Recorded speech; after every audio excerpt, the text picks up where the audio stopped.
Welcome to opening day in Arizona. Last year we were in Sydney. That's the only opener the Diamondbacks have lost in the last 7 years. A festive atmosphere outside the ballpark today. A big crowd in here tonight. We open up the roof on 2015. The world champs are here. Madison Bumgarner on the mound. It's Arizona Diamondbacks baseball back home on Fox Sports Arizona. Good evening from Chase Field and welcome to the season. Steve Berthiaume, Bob Brenly along the way. We are very excited to be bringing you another season of Diamondbacks baseball. And Bob, after all this time, we're finally ready to get going here. It's Josh Collmentor against the Giants. A great start for Josh Collmentor tonight. I was talking to Bruce Bochy before the ball game. I said it has to feel pretty good to send Madison Bumgarner out to the mound. He said Chip Hale has to feel real good sending Collmentor to the mound against us. You can see what he's done against the Giants. One of the best pitchers in the game against this San Francisco lineup. Hopefully that will continue here on opening day tonight. Yeah, Josh Collmentor has certainly earned this opening day start. A big feather in Josh's cap here on the Diamondbacks side against Madison Bumgarner. Mentioned the game last year in Sydney. They have turned over half the roster from that opening day team last year. There is a youth movement underway here in Arizona. Well, no question about it. You look at the ages of the starting lineup tonight, and keep in mind Aaron Hill at third base is not the regular third baseman. Jake Lamb at 24 will get the bulk of the playing time down there. So as you can clearly see, a youth movement is underway here in the desert.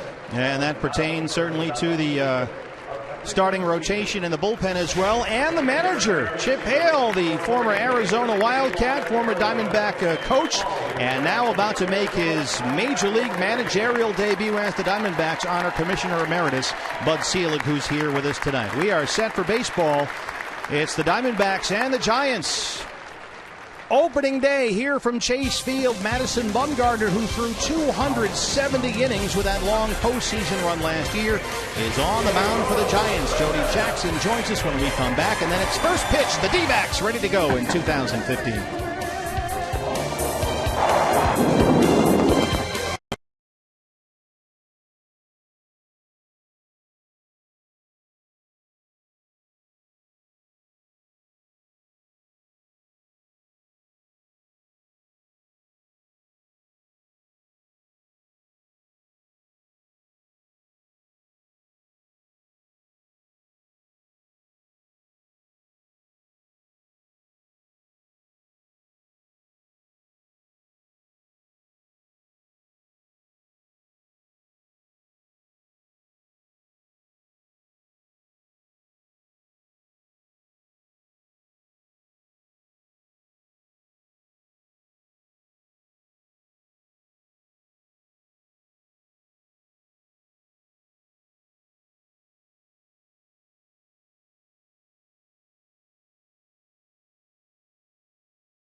From the packed house here at Chase Field as he takes the ball to throw out the ceremonial first pitch tonight here on opening night as the D-backs face the San Francisco Giants. And Randy gets yet another cheer from this crowd An exciting night. Great to have Randy Johnson in the house. Of course, co-MVP of that 2001 World Series for the Arizona Diamondbacks. Randy, just one of the many celebrities here for opening night, as Madison Bumgarner will take the ball, another hard-throwing lefty for the Giants. And Josh Collmenter will get his first opening day start for the Arizona Diamondbacks. We've seen Josh do a little bit of everything for this team, but tonight it is a very special one. His parents, his family here in the house. And I asked Josh what makes the title of opening day starter so special. I think it's going to be incredible. I've pitched a couple times when we've had a packed house, probably most memorably the playoffs, and it's just unbelievable how loud it can get in here with that many people. And to see all the guys that have thrown on opening day and what that's like, and just the atmosphere in here, to actually be the one on the mound is going to be pretty special. And my parents, I got one of my brothers and his family, and some other relatives and some friends. So there's a good group of people coming out to partake. I ran into Josh's parents in the concourse earlier. His mother, Melissa, told me she is a little bit nervous. No doubt Josh probably has a little bit of nervous energy going, but like Madison Bumgarner, who did it on a World Series stage, he really performed with a gutsy performance last year in the World Series. But Josh Collmenter is also known for going out there and competing hard.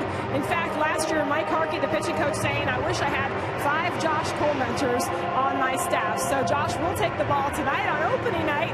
And with that, we send it up to the booth. Steve Berthume and Bob Renly, guys. Jody, thanks very much. We are here at Chase Field. It is April in Arizona. The skies are clear. The air is warm and dry. A sense of renewal as the Diamondbacks begin their 18th season in an opening day atmosphere, Bob, that I think is far from doubtful. You know, it helps to have the Giants, the defending world champions, in the house. A lot of Giants fans down here in the Valley of the Sun. But for the first time in a long time, I think there are a lot of Diamondbacks fans that are very excited for this season. As we mentioned in the open, a lot of young guys. Everybody loves Josh Collmenter. Maybe an unlikely opening day starter, but certainly a huge fan favorite. And ready for what might be one of the most competitive seasons the big leagues has seen in quite some time. 19 teams around the majors have different opening day starters this year. That's the most in a decade. 12 of those pitchers are making their first ever opening day start, and on that list you'll find the Diamondbacks' Josh Collmenter. I mentioned in the open of the show that Bruce Bochy was not ecstatic about facing Josh Collmenter in the opener of the season. Josh has been really good against the Giants in his career, especially lately. And Bruce Bochy was mentioning Chris Young, who he had on the pitching staff down in San Diego when he was a manager. Chris Young, a guy very tall, pitched a very similar style, a lot of high fastballs, changeups in the dirt. He was going to try to brief his players on the attack against Collmenter tonight. We'll see how they attack. He is our Arizona Ford starting pitcher. Josh, last season, career highs in starts, wins, innings pitched, and strikeouts. You know it's an interesting season when you get both your first career save and your first career shutout in the same year. But that's the type of season it was for Josh last year. He has answered the call whenever needed. And like so many names on this opening day Diamondback roster, he has earned his place out there tonight. Oh, there's no question about it. It's always a great story when a guy who has been a really good team guy, he's done whatever the organization has asked him to do. Pitch long relief, pitch short relief. We want you to start. We want you to go back to the bullpen. And when a guy like that with the attitude that Josh has gets the opportunity to take the ball on opening day because of his performance, not because of the kind of guy he is, but because of his performance, it makes it all the more special.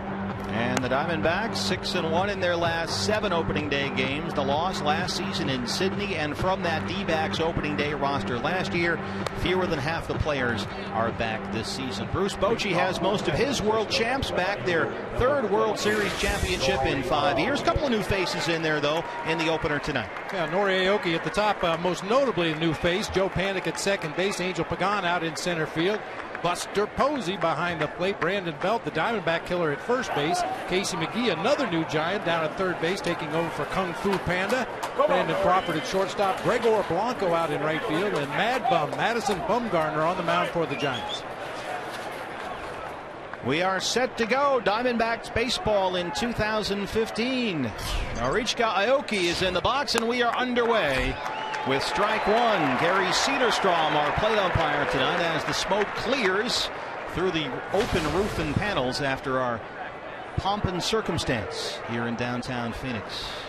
Aoki actually played against these Giants in the World Series last year for Kansas City. Ender Inciarte snags that one quickly. 1 down. Anytime Josh Coleman takes him out, you know there's going to be a lot of fly ball outs, which is a dangerous way to pitch at Chase Field. But Josh has had that amazing ability, especially against the Giants, to throw it just a little bit higher than they can handle, turning some of those line drives into lazy fly balls. And the Diamondbacks defensively will shade a little more toward the right field line with left-hand hitting Joe Panik in there. There's strike one from Josh Coleman. Panik, the second baseman, finished 6th in the NL Rookie of the Year voting last year.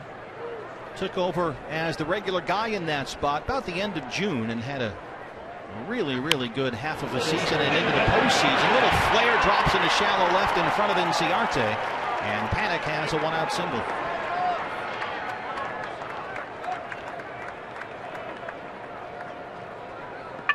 How key, Bob, do you think Angel Pagan is for this Giants lineup?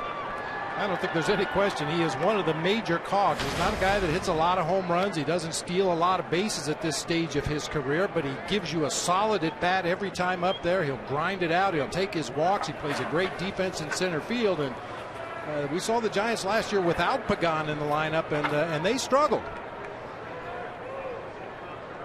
Yeah, Angel Pagan missed almost 2 months with back inflammation last season. He's got neck and back issues again this spring. I mentioned the struggles that the Giants had without Pagan in the lineup, playing under 500 ball, playing 570 when he was in the lineup. Not only his presence, but guys had to move out of comfortable spots in the lineup to make up for his absence, and they just weren't up to the task.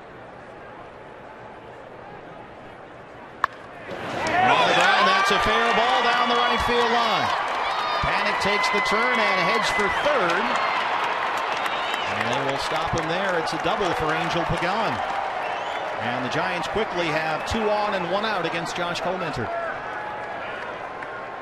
looked like Pagan got fooled a little bit by that Coleman pitch, but able to keep it fair down into the right field corner. He gets all his weight out on his front foot, but kept his hands back just enough to keep that ball fair past Goldie. And the Giants with good speed on the bases for the middle of the lineup. Man at the plate now, one of the most dangerous hitters in the game. It's the 3 Ps, Panik, Pagan, and now Posey all in a row. 22 homers last season. He drove in 89.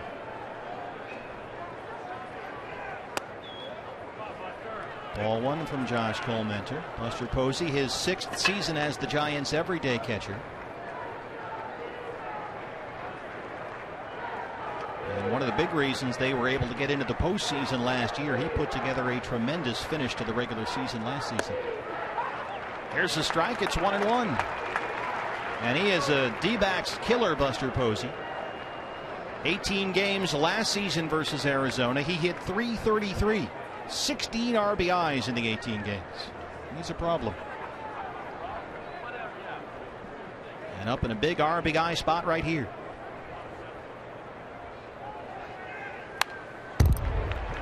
A ball and 2 strikes. A.J. Pollock in center will shade over toward the pool in right center field. You can see the second half that Buster Posey put together there. 3:54 after the All-Star break. You talk to the Giants, Bam Bam Meulen's their hitting coach, or was their hitting coach last year. He was saying that basically Buster was just able to get on the high fastball better in the second half of the season. I'm not sure if there were physical reasons why he couldn't in the first half, but he figured it out in the second half.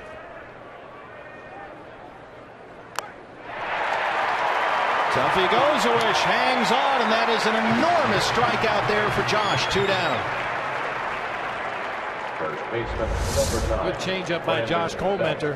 Just off that outside corner, took just enough off to get Buster out in front. The awkward swing results in a strike 3, and now it gives you the opportunity to possibly pitch around another Diamondbacks killer, Brandon Belt. Casey McGee, who they brought over to play third base from the Marlins, would be the on-deck hitter. First base is open, and Belt is in there. Defense will play Belt. Nearly straight away. This is in the air down the left field line, but hooking foul.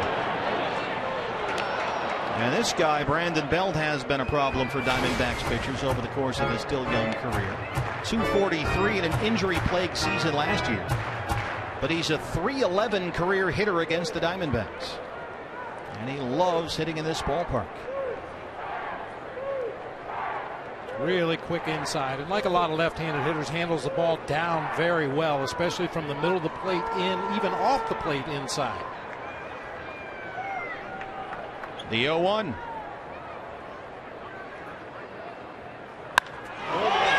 This is driven to center field. It backs up A.J. Pollock, but he's got room. And Josh Colmenter wiggles off a big hook in the top of the first. We are underway in downtown Phoenix on opening day at Chase Field.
For the World Series champion San Francisco Giants. The Giants opening day starter for the second straight season. It's Mad Bum, Madison Bumgarner. Here's a scouting report from D-backs catcher Tuffy Gozowich. His attitude on the mound is second to none. I think he's a bulldog, and you know, he does everything he can to win, and it doesn't hurt that he has great stuff either. I mean, just an outstanding arm, and you know, very tough to hit, tough to see. Pick up his ball out of his hand is not easy. And he's a big boy out there at 6'5", 235. A.J. Pollock, first pitch swinging, pops it up behind the plate. Posey has a look. One pitch, one out for Mad Bum. Let's take a look at the opening day lineup and his first ever opening day as big league skipper. It's Chip Hill. We've seen A.J. Pollock at the top. He'll be playing center field. Ender Inciarte making his way to the plate right now. In left field, Paul Goldschmidt down at first base. Mark Trumbo out in right field. Aaron Hill getting the start against a tough lefty tonight at third base. Chris Owings at second base. Tuffy Gozowich at catcher. Nick Ahmed at shortstop. And Josh Colmenter on the mound. Left field, we are told, will be something of a platoon between Peralta and Inciarte. They're both left-hand hitters, but Ender handles the lefties a little bit better than does David Peralta. Third base, less so a platoon. They are going to, we're told, try and find spots for Aaron Hill to get some at-bats, but Jake Lamb will get most of the work down there. Yeah, against some of the tough lefties in the National League, I think Aaron Hill will get in there and get his hacks, and certainly Madison Bumgarner, one of the tough lefties in the National League. You know, another factor for Inciarte being in the lineup tonight, not that David Peralta is slow, but gives you a little bit more speed against a pitcher that you might have to manufacture a run to win a game. Excellent base runners in Pollock and Inciarte at the top of this order. 2 balls and a strike now from Bumgarner. And Ender 5th in the National League Rookie of the Year voting last year. Just kept getting better and better as the season wore on. He hit .306 after the All-Star break last year. That is our camera that our director Mitch Riggin has positioned at the very top, BB, of the roof. You ever been up there? Oh, it makes me dizzy looking at that picture. I mean, how about this for an opening day in downtown Phoenix? That is right where the tracks are for the roof that slides open. And what a view. How about that? Best seat in the house. Thumbs up. 2 balls and 2 strikes. Ender turns into that one. And the Diamondbacks have a 1-out base runner for Goldie. You could almost see Ender Inciarte's eyes light up. Big, slow breaking ball that never took the break. He just turned and took it right in the middle of the back and sprinted down to first base. America's first baseman. Goldie tonight, a Diamondbacks record 4th opening day start at first base. And he's up there with 1 on and 1 out. 300 last year. 19 homers, 69 RBIs. The season shortened when he was hit by a pitch and suffered a broken hand August 1st. Bumgarner's behind 1-0. D-backs making a fashion statement with the new helmets this year. That's cool looking, isn't it? Flat Sedona red, doesn't have the shine that you used to see off those plastic helmets in the past. I like it. I saw the Pittsburgh Pirates break those out this spring. They look good. Foul back over the head of Greg Schulte and Tom Candiotti just to our right on Diamondback Radio 98.7 FM. Goldie last year, despite missing all that time, still finished 4th in the league with 39 doubles. And at the time of his injury last year, was leading the National League in doubles and extra base hits.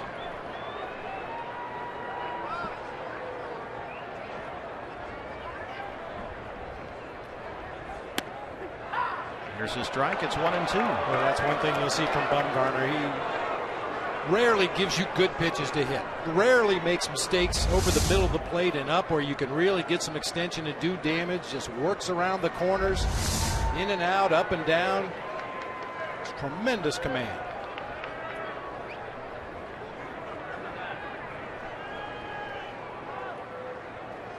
Belt on the bag at first. They'll throw over and keep Inciarte close.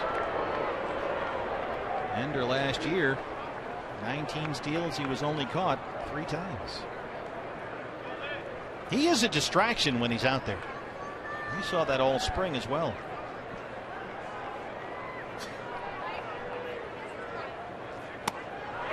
Bumgarner strikes out Goldschmidt. 2 down.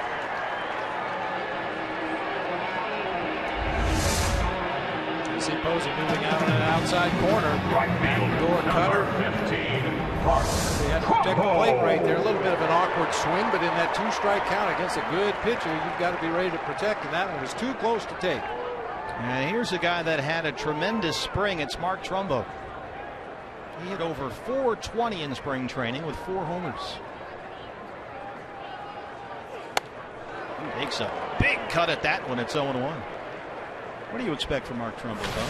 Well, based on what we've seen in spring training, I think he's going to have a huge year, knock on wood, if he stays healthy. I mean, he has looked very athletic. Last year really struggled to run the bases. He never really looked comfortable in the batter's box, but all spring long, he just looked tremendous, moving well and driving the ball to all parts of the ballpark. That left foot injury first surfaced as plantar fasciitis in spring training last year. Mark tried to play through it. Here are the numbers from this spring. 19 games, 19 RBIs. Not bad. But last spring, his condition just gradually worsened, and eventually it developed into a stress fracture that cost him 11 weeks. He said this spring he was just never able to shake it. Lays off that when it's 2 balls and a strike. Well, as you can imagine, as a right-handed hitter, every time you stride into a pitch, you're going to come down on that left foot with pretty much all your body weight moving forward initially. And if you've got a stress fracture in that left foot, you're not going to be very comfortable in that batter's box. And like a lot of guys, he tried to gut it out, and to his credit, he wanted to be a team player. He knew what was expected of him, and probably didn't do himself any favors by doing so. Another big hack at that one. It's 2-2. Yeah, there were a couple of times last year where Mark said that he thought he might finally be out of the woods with the foot, but then one hard step down that baseline and suddenly he'd feel it getting worse again. Some days better than others, but some days were kind of exceptionally bad, he said. And finally, he was on the shelf for almost 3 months. 2-2 is fouled straight back. And of course, he got off to a tremendous start, even despite the bad foot. 7 homers in his first 21 games with the Diamondbacks. And then went down April 21st. Missed 71 games.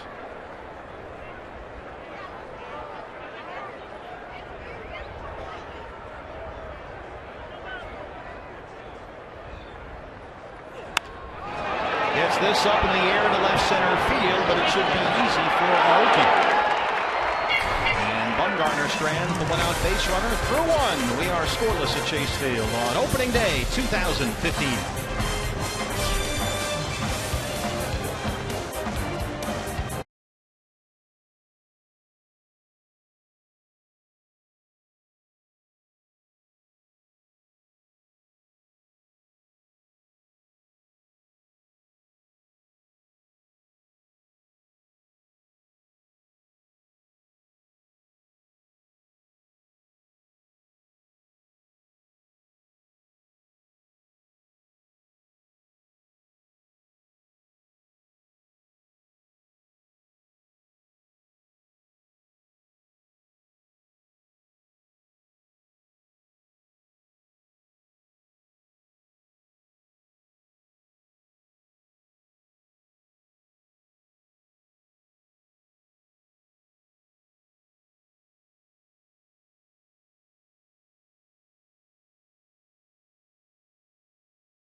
About how State Farm can help you.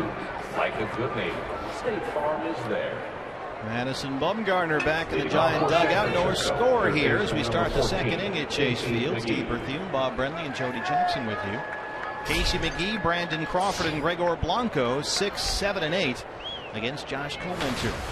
Casey McGee acquired by the Giants last December in a trade with the Marlins, and he is been given, Bob, the unenviable task of replacing, and I use little finger quotes on that word, Kung Fu Panda, Pablo Sandoval. Yeah, one of the most popular players in Giants history for that matter, talking about Pablo Sandoval. But Casey McGee brings some skills to the plate in his own right. This is a guy that is a proven RBI guy, consistent contact hitter, works a good at bat almost every time up to the plate. A little different approach as opposed to the Kung Fu Panda, who would swing at the rosin bag if you threw it up there. Casey McGee's going to make you throw strikes. Diamondbacks have the defensive overshift on. They have 3 infielders on the left side of the field. Comenter behind 3-0.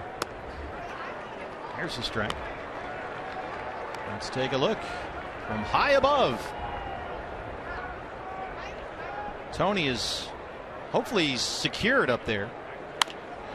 And he bounces it right through the ship, but look at Chris Owings spin and throw him out. CO trying to sneak one through that overship, but Owings was there. Great thing about having two former shortstops playing your middle infield positions. Chris Owings with shortstop range goes all the way back to where he was supposed to start from before the shift. Nice spinning throw on to Goldie for the out at first base. One away now for Brandon Crawford. His 4th full season as the Giants shortstop, already the owner of 2 World Series rings, 246 last year.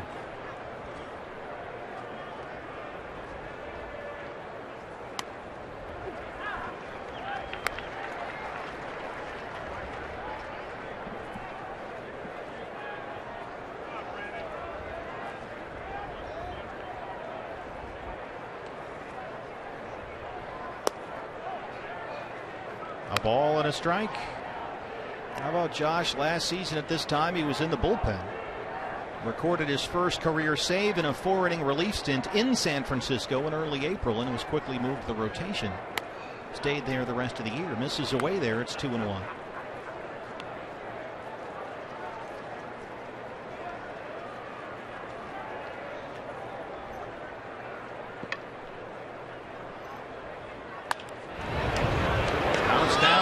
Baseline. Goldie has it. Coley covers. 2 down.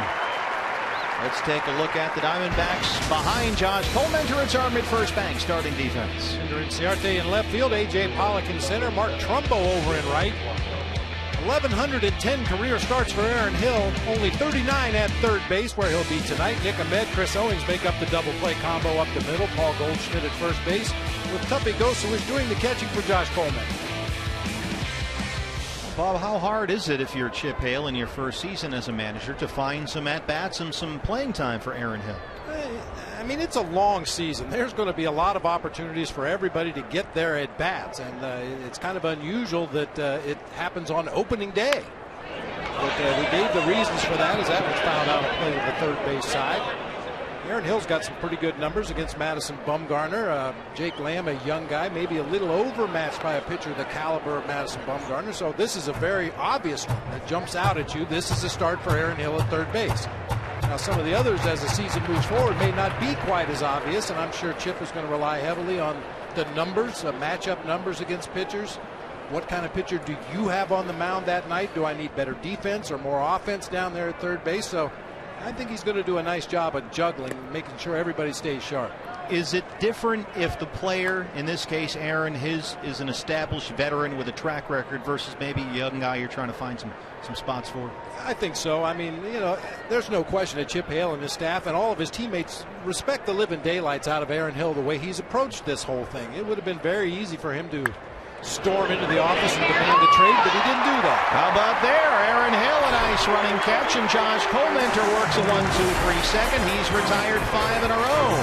Not a whole lot of experience down there at third for Aaron Hill, but you'd never know it right there. We are scoreless at Chase.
Art by Cox Gigablast. How will you live the gig life? By Lone Butte Casino. You're in for more winning moments at Lone Butte Casino.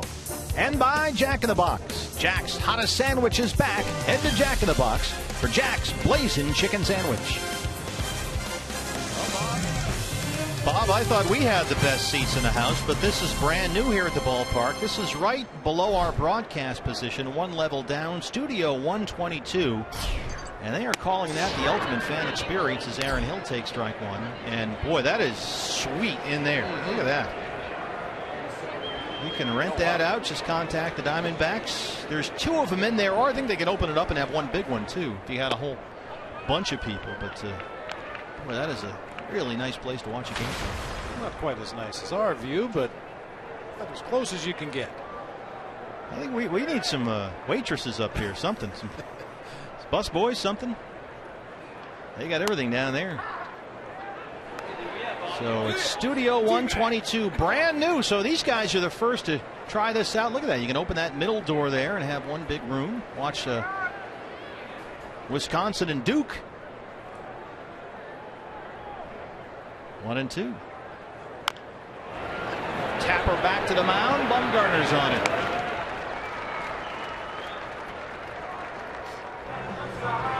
We'll see a lot of awkward-looking swings from both offenses tonight. Obviously, Josh Colmenter with his straight-over-the-top delivery gives opposing hitters fits. But in the scouting report, Tuffy mentioned, first of all, Madison Bumgarner's attitude on the mound, and later on he talked about his delivery. You just don't pick up the ball well. Has a real long arm stroke, really extends that left arm out behind his body and doesn't let the hitter see that ball until nearly the moment of release. Chris Owings jumps on the first one, trying to drop it into shallow center. Crawford's out there, but Angel Pagan slides in. That's 4 in a row set down by Bumgarner. Catcher number 9, Tuffy comes away. Both guys go to a slide almost simultaneously. Brandon Crawford to avoid Angel Pagan, who came in and made a nice sliding catch right there to retire Chris Owings. Second time in the ball game so far that a D-backs hitter has swung at the first pitch. AJ popped up to the catcher to lead off the ball game, and now Owings flies out to shallow center. Here's Tuffy Gozowich. He looks at strike one.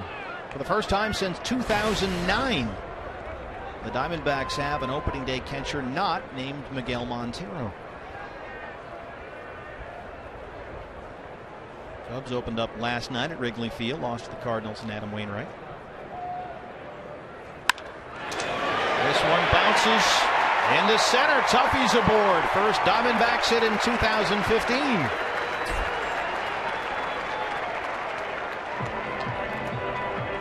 Tuffy had himself a nice spring behind the plate, obviously, but also at the plate. Hit over 350, sprayed the ball around. He's not a guy that's going to hit for a lot of power, but he puts the bat on the ball and this time finds that hole back up the middle for the first base hit of the season. Gerald Laird won the backup catching job. Jordan Pacheco on the roster as well, so a lot of flexibility at the catching position for Chip Hale. And here is the man he said will be the D-back shortstop, 25-year-old Nick Ahmed, who just turned 25 about 2-3 weeks ago. And Chip Hale said at the end of spring training that for him, the first priority in choosing his starters at any position would be performance. And for a franchise in transition at some key spots, Chip said the club is ready to move on and move to a younger group. And Nick Ahmed, well, he's a key part of that, Bob, at shortstop. Boy, a lot of scouts at every ball game over the course of the summer. We saw a lot of them in spring training as well as here tonight, and they all rave about Nick Ahmed as a defender out there at shortstop. His range, his accurate throwing arm. Everybody thinks this guy's going to be a Gold Glove winner for years. That's the box to be in. We've got the chief baseball officer, Tony La Russa, Randy Johnson, and Gonzo up there. Commissioner Emeritus Bud Selig right behind the owner, Ken Kendrick. A lot of VIPs in that suite. Dave Stewart, the GM, Josh Rowich, Director of Communications. Did that hit the bat or the batter? It hit the batter. And here we go again. That's 2 hit batters in 2 innings for Bumgarner. Pitcher number 55. Ender Inciarte in the back of the shoulder in the first, and now let's see where this gets Ahmed. Inciarte got hit with a slow breaking ball. That would look like a cut fastball that caught Nick Ahmed near that right elbow as he opens up and turns into the ball. He just kept cutting inside, caught him on the right arm. Painful way to get on base, but if you want to look for a positive, you get Josh Comenter out of the way here in this inning. 2 on and 2 out for the pitcher who looks at ball 1. We saw Josh kind of tomahawk a few last year, just sort of close his eyes and swing. Worked out a couple of times. What's wrong with that approach? I used it for 9 years. It worked. Ain't broke, right? A ball and a strike to Josh Comenter.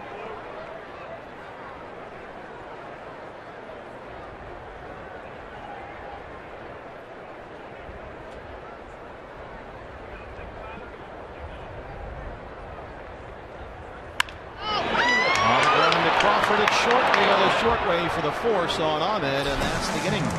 We are through 2, no score at Chase Field.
Back here at Chase Field on opening night for the Arizona Diamondbacks, Chip Hale making his managerial debut. When he was introduced to the media, he said it feels like coming home. Ties to the organization, ties to the state of Arizona. Jody Jackson back with you, and now joined by Chip's wife of 25 years, Judy Hale. Judy, you've got a lot of family here, about 45 people. We do. We have a lot of people here supporting us. All of our good friends. What are your emotions like tonight? I'm just so proud of Chip, and I'm proud of our kids and excited to be here. 3 children, Jack, Sabrina, and Eddie.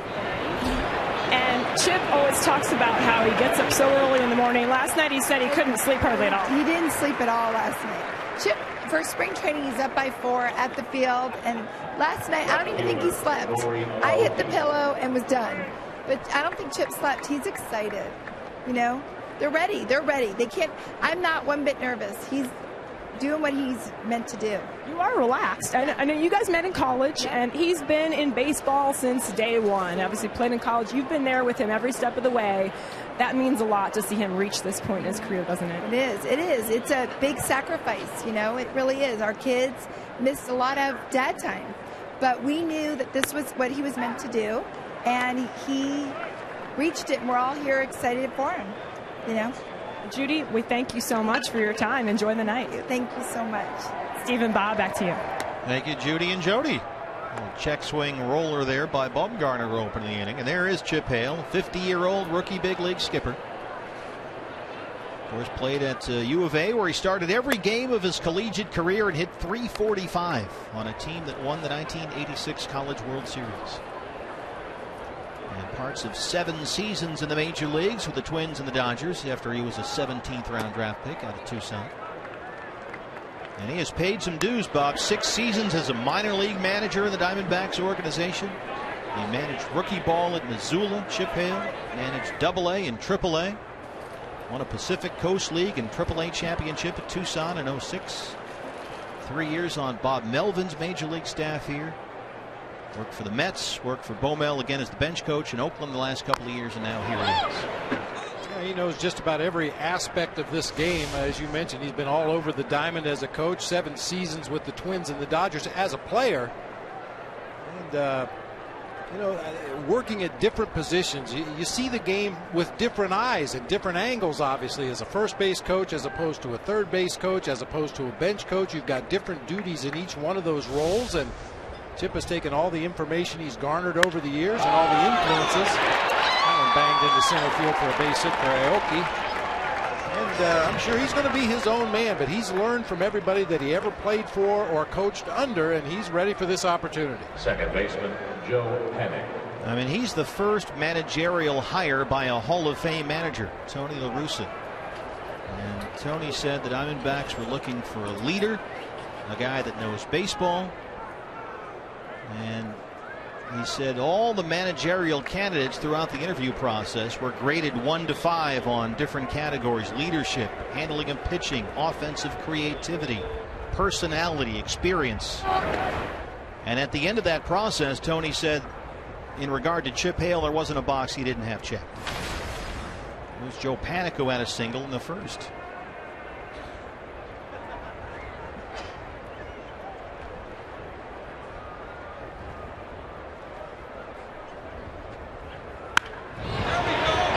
This is in the gap in right center field.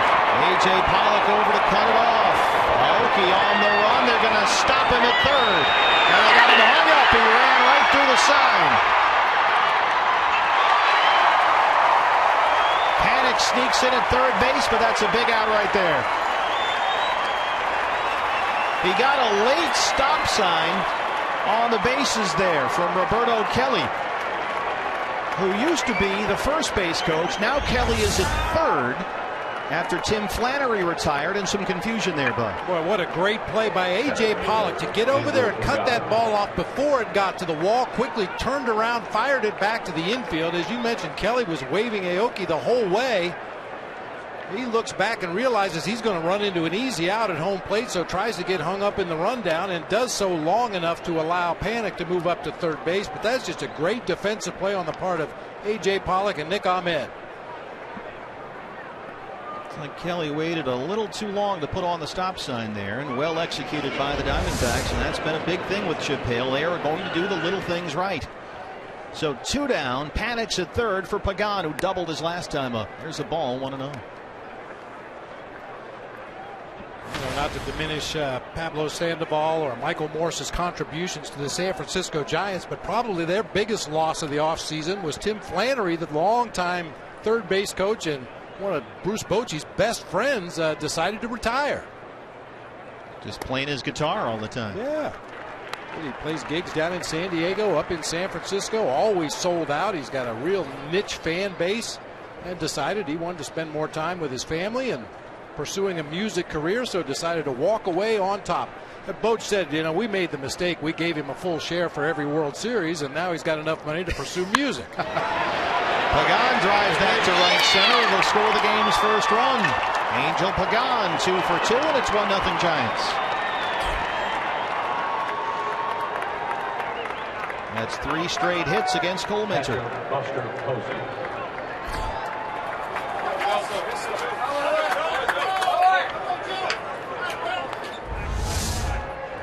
Pagan never really gets too far out of control at the plate. He's more of a contact hitter than anything else. This time slips one out there into right center field. A.J. Pollock with another nice play to hustle over in the gap, but Too little, too late as Panik runs home with the first run of the game. That's 5 hits already for the Giants, and they lead it 1-0. Buster Posey, who struck out his first time up.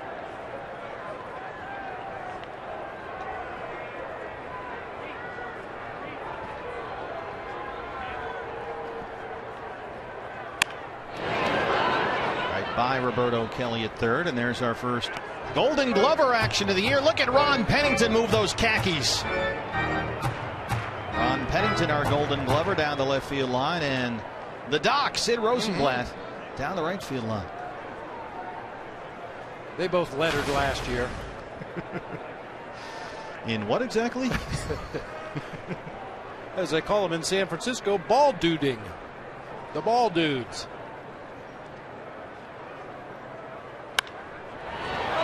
This is hit to Trumbo and right, backing him up at the track, and he's got it. But the Giants get the game's first run on 3 straight hits against Josh Collmenter. They lead it 1-0. We'll see Paul Goldschmidt in the Diamondbacks third.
D-backs 4-game mini plan. Choose from the biggest games, including next weekend's D-backs Dodgers matchup. Holidays, giveaway games, any combination you choose. Buy now at dbacks.com.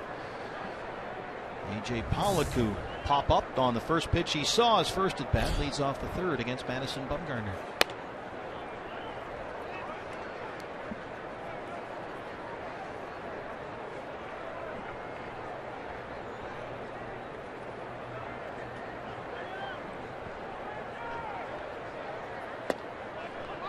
He's ahead, 2 balls and no strikes. I'd love to see AJ get on base at the top of that order and get a look at Chip Hale and the kind of strategy he's going to use throughout the season. We know from spring training that he likes to start the guys who are capable of stealing bases. Hard to third. McGee bobbles it but recovers. 1 down. Let's take a look at the Giants behind Madison Bumgarner, our mid-first bank starting defense.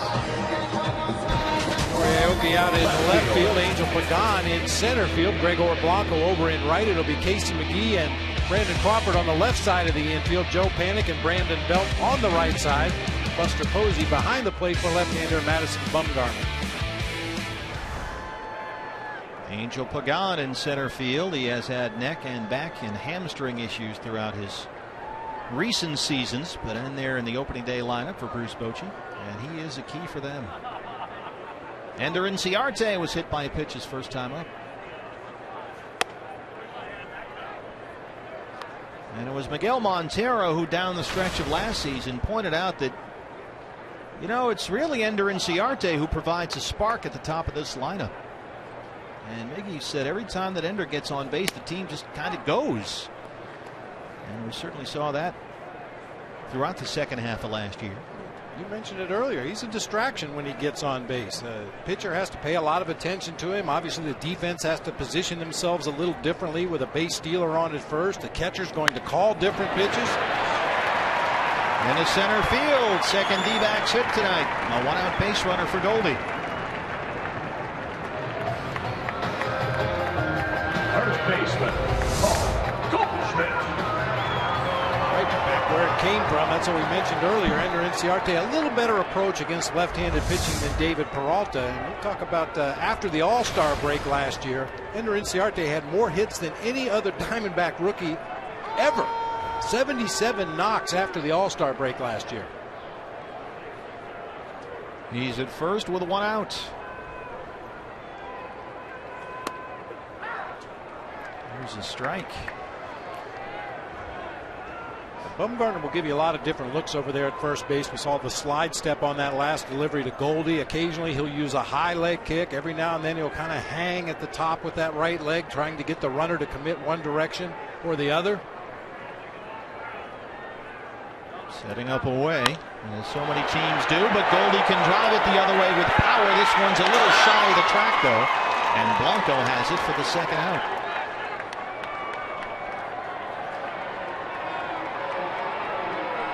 Right field, Mark Trumbo now.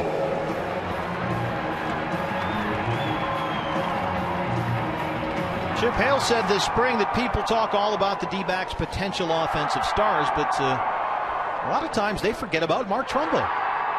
And Chip thinks that he's been undersold a little bit here, which might be good for the Diamondbacks. Of course, Chip saw plenty of Mark Trumbo with Anaheim when he was coaching in Oakland. This is in the air to center field. Pagan looking up at the wall, at the track. And that ball is off the railing. It's in play. Trumbo heads for third. We're tied up. About as far as you can hit a ball in this yard and have it not be a home run.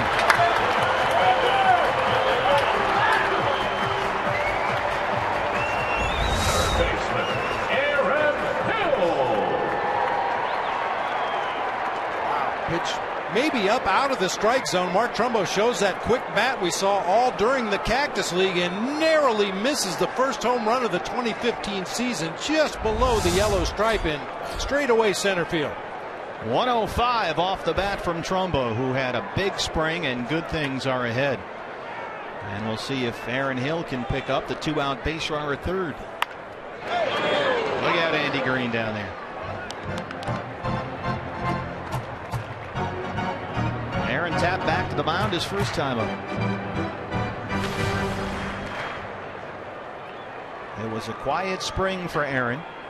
11 for 58. That's a 190 average.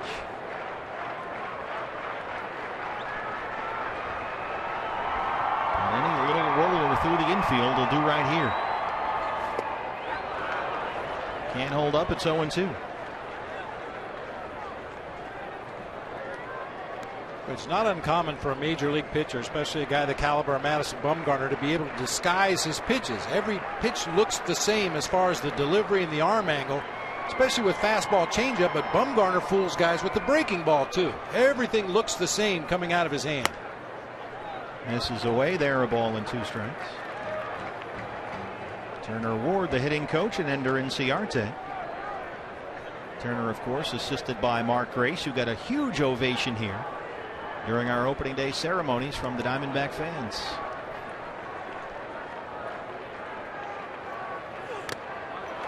Foul tip. Posey hangs on, and they'll strand Trumbo at third, but Mark Trumbo delivers the tying run, and through three, the Diamondbacks and Giants 1-1.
putting the D in defense. You know, I think if there's a perceived weakness in the Diamondbacks, it's the pitching, and they're going to need all the help from the defense they can get. You've got to make all the routine plays, and occasionally you've got to make a fantastic play to bail out one of your pitchers, and the Diamondbacks so far tonight have been up to the task.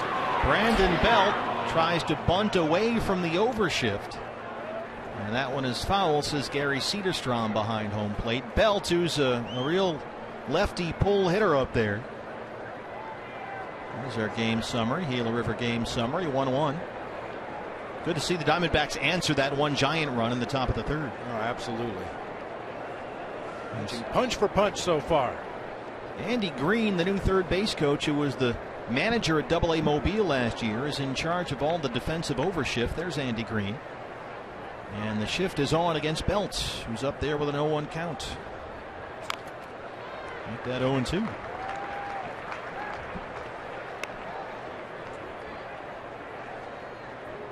It'll be interesting to see if some of the exaggerated pull hitters in Major League Baseball are going to start to do more of that. Bunt the ball to the opposite field, try to consciously take a shot to the opposite field to open up that defense, force them back into a more normal alignment. But until guys start to do it, we're going to see a lot of shifts this year from everybody.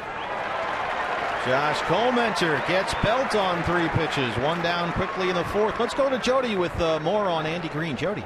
Stevie, I talked to Andy Green before today's game. As you know, the defensive shifting has created a lot for him to look at, not only during spring training, but now that we're into game day rituals. Obviously, he'll be busy before every series.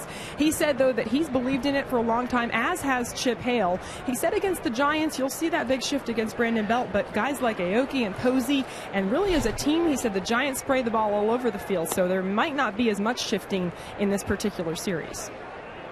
And Andy has worked very closely with the Diamondbacks Director of Analytics, Dr. Ed Lewis, in working on the shifts. They have some tremendous data on this stuff, and they will shift, as we've talked about this spring, not just batter to batter, but count to count. If a guy is up there, say 2-0, 3-1, a hitter's count, they may make the shift a little more severe than if it were 1-2, 0-2, something like that. And certainly the pitcher has a lot to say about whether you exaggeratedly shift your infield or not. If a guy's spraying the ball all around from the mound, he's inside, he's outside, he's up, he's down, he's not hitting his spots, it makes it tough to play those pull shifts. But if you can hit your spots and force that hitter to hit the ball where your defense is, you're going to have a lot of success. Now, what about the philosophy for the hitter? Because I was watching the Yankee game earlier today, and Brian McCann was talking about the Yankees catcher, about the shifts they put on for him. He's a power-hitting left-hand hitter, and he said they can shift all they want. I'm still going to try and hit it there because that's where my power is. Well, especially in Yankee Stadium, you know, that short porch out there in right field. I think some guys, you know, obviously are just going to stick with their game. They're going to do what got them here. But, you know, sometimes you look up in the paper in the mornings and you see your batting average and you go, geez, maybe I ought to start shooting the ball the other way once in a while. I'm just banging my head against a wall trying to drive it through these shifts. I'll take some cheap hits the other way and try to make the defense play me a little more honest. It's a full count to Casey McGee, 3 balls and 2 strikes. He grounded out his first time up. So far so good with Brandon Belt, a Diamondback killer. He's 0 for 2.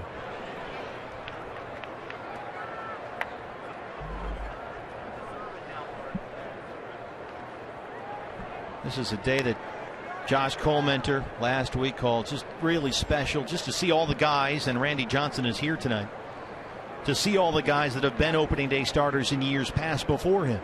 And for Josh, it's pretty special, because not knowing if he was going to be a legitimate starting pitcher ever again, and then to go from the bullpen last year to now being the opening day starter, helps cement the fact for him that he can be a starter in this league and be successful. That's over the head of Ahmed. And Casey McGee has a 1-out single. That's the 6th hit for the Giants. Shortstop, Brandon Crawford. Patrick Corbin looking ahead to June. He was supposed to be the guy in Sydney last year, and then as we were leaving that morning for the plane, we found out Tommy John surgery. He'll probably feel the same way for that start whenever it comes as Josh Colmenter did tonight for opening night. Efficient so far for Josh Colmenter, keeping that pitch count down. Something you always have to keep an eye on early in the season. Don't want to overextend guys. Very few pitchers got up to 100 pitches in an outing in spring training. Not that that's a magical number or anything, but you got to be careful early on.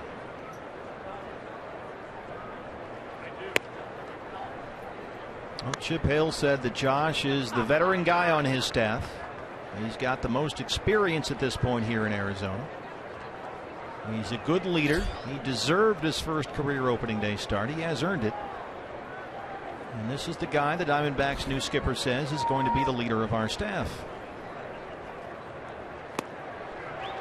A ball and a strike to Brandon Crawford, who grounded out his first time. Josh is the Diamondbacks' 8th opening day starter.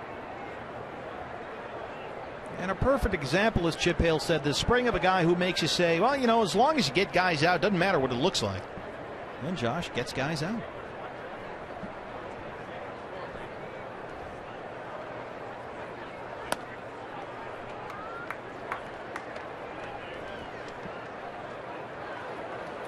There's another veteran presence on this pitching staff that might be back at some point this year. Bronson Arroyo, after his Tommy John midseason last year. You mentioned Josh Collmenter being the leader of this pitching staff, and certainly Bronson will fall into that category once he's an active pitcher again. And I like the idea of having two guys that the younger pitchers look up to who don't throw 100 miles an hour. They have to learn how to pitch, how to move the ball around, how to change speeds, how to analyze that scouting report, and then attack opposing hitters with the best weapons that you have available. The 2-1 is fouled off. As Josh crosses over the 50 pitch threshold.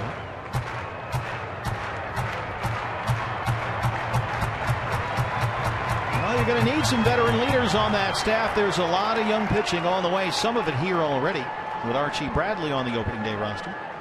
And more to follow. There's Archie.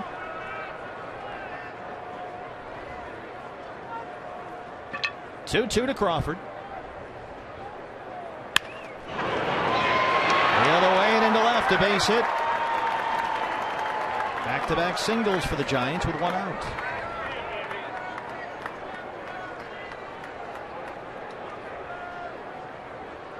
Brings up Gregor Blanco.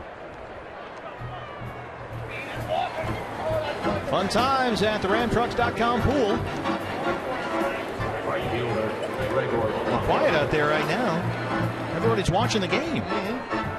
Got a tie ball game. And the Giants threatening here with 2 on and 1 out for their number 8 hitter Blanco.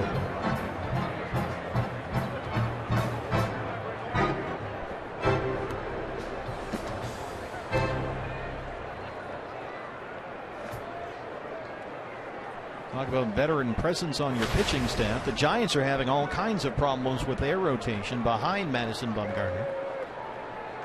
Both Matt Cain and Jake Peavy not quite right. So the starters for the rest of this series for the San Francisco side will be Vogelsong tomorrow. And then Wednesday, they're not sure. Matt Cain, who is coming back from 2 surgeries, one of the ankle and one of the elbow. Had a very good spring, but something came up wrong with him this week, and then Peavy has been slowed. So they're not sure what they have behind Mad Bum as Collmenter gets ahead of Blanco 0-2. Yeah, Bruce Bochy carrying 13 pitchers on the staff right now. To quote him, he said, "We're a little nicked up right now." There's some nagging injuries that kept guys from getting the work necessary in spring training and being fully ready to start the season. So Bruce Bochy, along with the pitching coach Dave Righetti, are going to really have to handle this staff with kid gloves in the early going. That one is in the dirt. Tuffy has it under control. Collmenter had runners in the first inning on second and third and 1 out. Got a strikeout and a fly ball to get out of it. And now he's got first and second, 1 out here in the fourth. 55 pitches so far for Josh, 38 for strikes.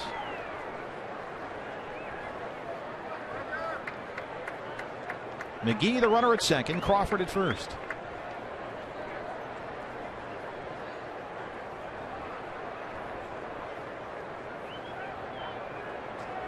Remember, you've got the pitcher on deck, but Bumgarner, as we learned last year, he can hit.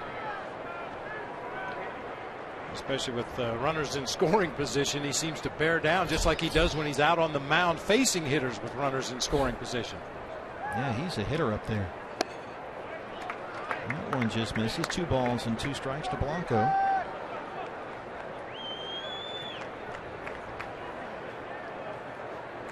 You can see the wheels spinning on the mound and in the batter's box. What do I got here to get this guy out? What's he going to throw me?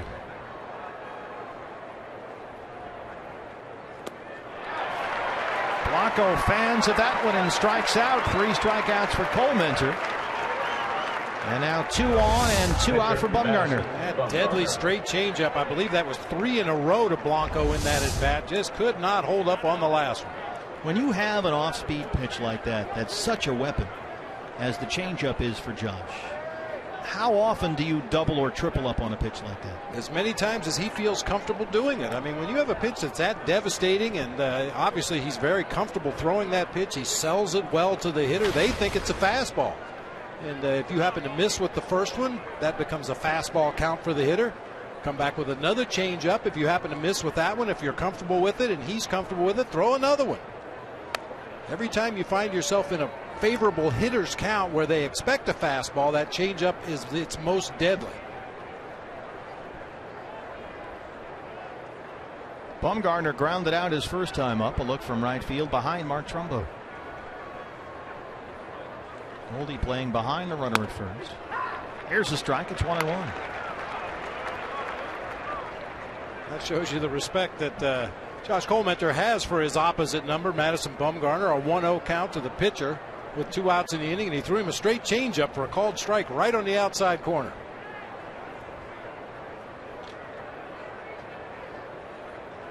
And another one. Don't stop now. Well, as we said, Mad Bum can hit up there. He had a grand slam against the Diamondbacks last year off of bat Stites at AT&T Park. That was one of 2 grand slams in that game. Posey also hit a granny in the previous inning. 1-2 to Mad Bum. Just does stay alive. That's that higher than high fastball. Only 87 miles an hour, but just up there above the top of the strike zone. Looked good to Bumgarner. Took a vicious hack at it, but just couldn't quite get up there to get on that pitch. Now, having set the bar that high with a fastball, does he come in with one of his big curves? Either a curveball or a changeup, I would think. Something down in the zone, off speed. Yeah, Bumgarner was geared for fastball on that last delivery. Fouled it straight back.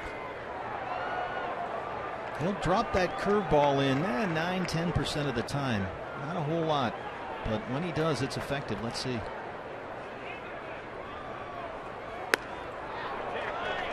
Another straight changeup, just trying to lead him off of that outside corner. But Bumgarner will not expand the zone, and he's even 2-2. Yeah, a lot of pitchers would have hacked at this in a 2-strike count with a guy in scoring position. And that was kind of what Josh was hoping for.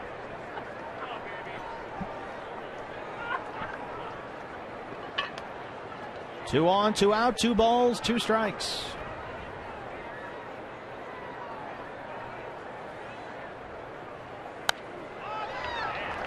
Right down Main Street with a fastball there. This is really the pitch of action right here. 2-2 on the hitter with 2 outs and runners on base. You want to make something happen. You don't want to go to a full count when the runners will be off with the pitch, and the possibility somebody like Brandon Crawford could score all the way from first base on a well-placed hit. You want to make something happen right here on the 2-2 pitch. He's got a bit of a base clogger ahead of him in Casey McGee. Another 2-2. Doesn't get the call there from Gary Cederstrom, and it's full. And now the runners will be off of the pitch. Now, for me, if you're going to throw a changeup on the 2-2 pitch, you might have to come back with another one on the 3-2 pitch. We saw the swing Bumgarner took when he got that high fastball. We talked about his hitting prowess. I think you have to pitch him like a hitter right here. I think a changeup's the way to go.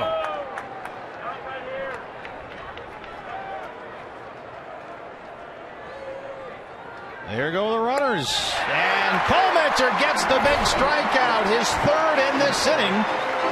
And his 4th of the ball game. He stranded 2 in the first. He strands 2 in the 4th. Josh Comenter, 3 big strikeouts, and we're still tied.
Your Valley Honda dealers, where you'll get more standard features for less money.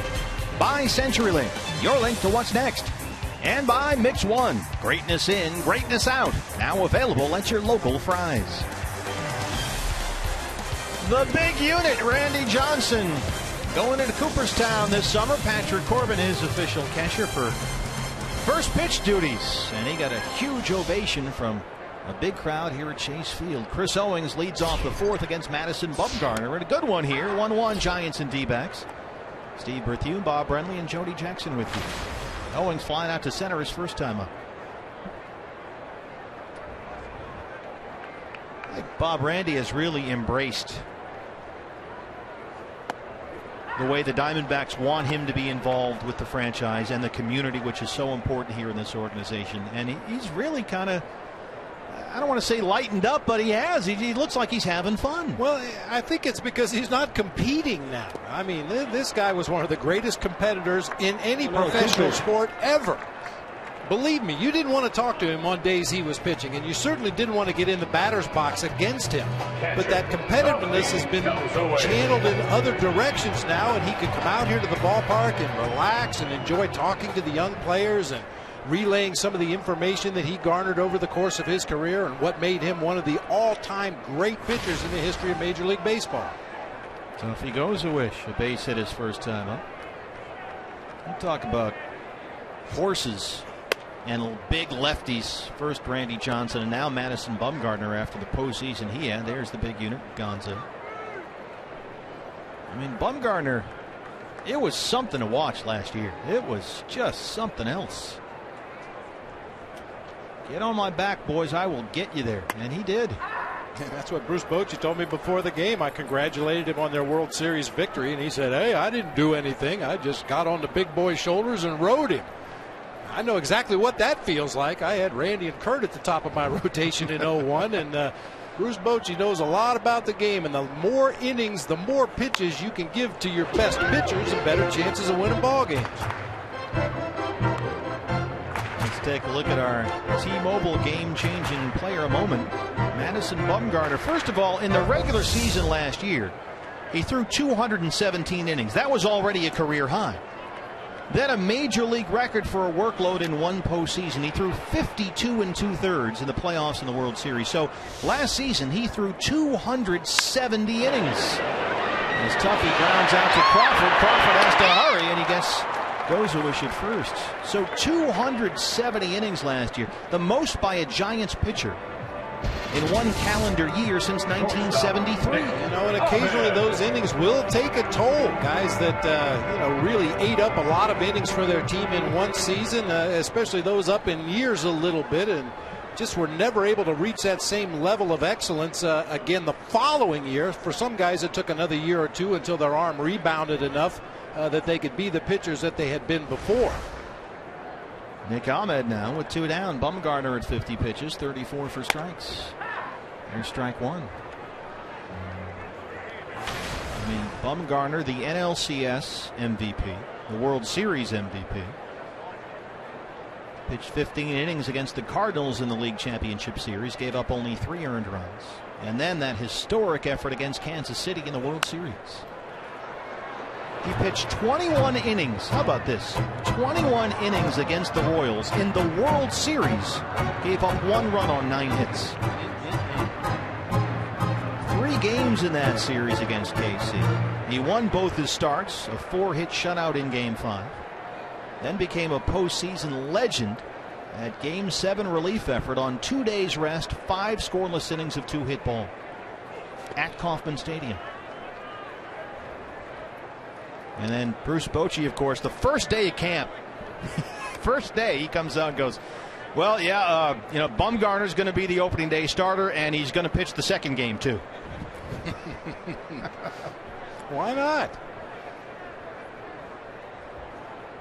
That was history.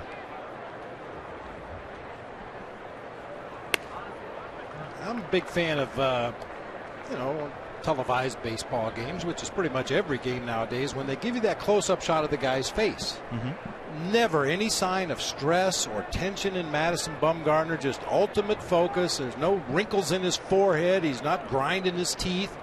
Just maximum focus on every pitch that he throws in every game. A delay there. Couldn't seem to get on the same page with Buster on this 2-2 delivery. Some guys, you take that same shot and they look like they don't even want to throw the ball. I've seen that look. Oh, yeah. And hitters notice that look, too. Bounces one there. Well, Bochy said that Bumgarner takes such good care of himself, and he had such good mechanics, a very free-flowing delivery in that postseason run. And he said, look, some pitchers you might worry about, but this guy ain't one of them. Threw more than 4,000 pitches last year, Madison Bumgarner. I know I felt the same way about Randy and Kurt back in 01 and 02. The big horses, they finished 1-2 in the Cy Young both of those seasons. But if you saw anything out of sorts, or the arm angle starts to change, or their delivery starts to change, then you get a little bit concerned. But didn't see any of that from those two guys in 01 and 02, and Bruce Bochy didn't see any of it from Bumgarner last year. And this is what we talked about with Nick Ahmed during spring training. And he's up there, he's fighting Bumgarner off here. And the at-bats for Nick have gotten better and better. And this is a great example. He's up there against World Series Superman.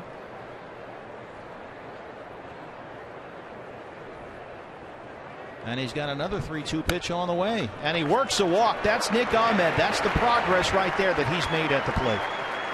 He's a different guy than he was here last year with the bat. It seems like a small thing in the grand scheme of a ball game, but once again, he reaches base with 2 outs in the inning, and that'll get Josh Colementer's spot out of the way here in the bottom half of the 4th and roll around to the top of the order if Josh happens to make an out here. Colementer grounded out his first time.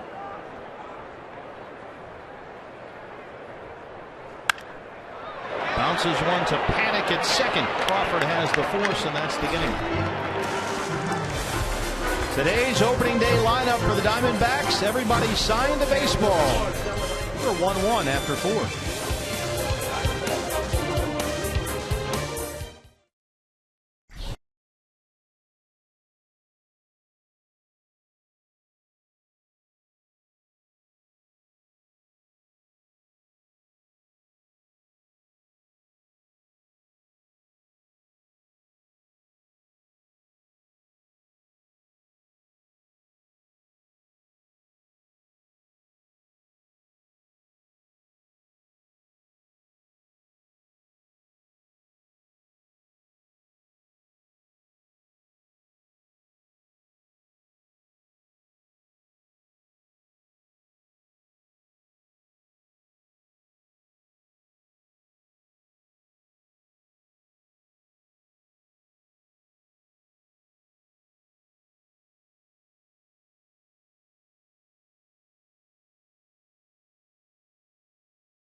brought to you in part by Tire Pro. The best selection of Continental and General brand tires.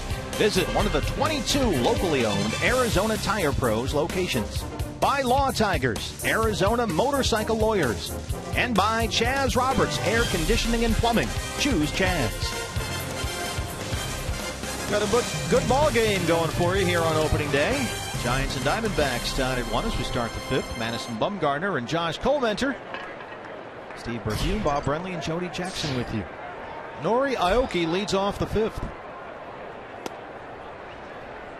Aoki, Panic, Pagan, top of the Giant order. Aoki singled his last time up. He's 1 for 2.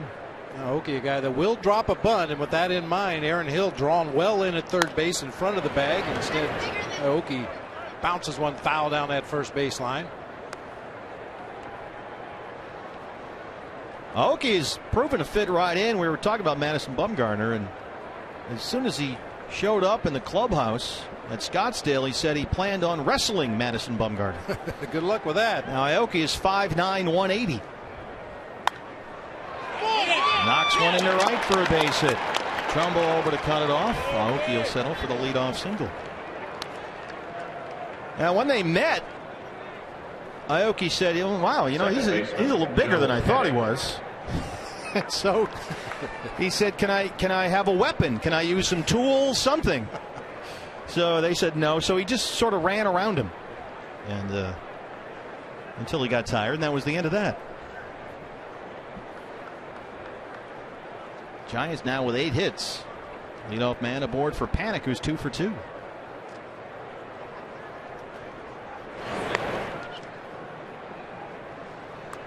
But Aoki was obviously there's a language barrier there. He does have a translator, but he's got the personality that seems to fit right in with these guys.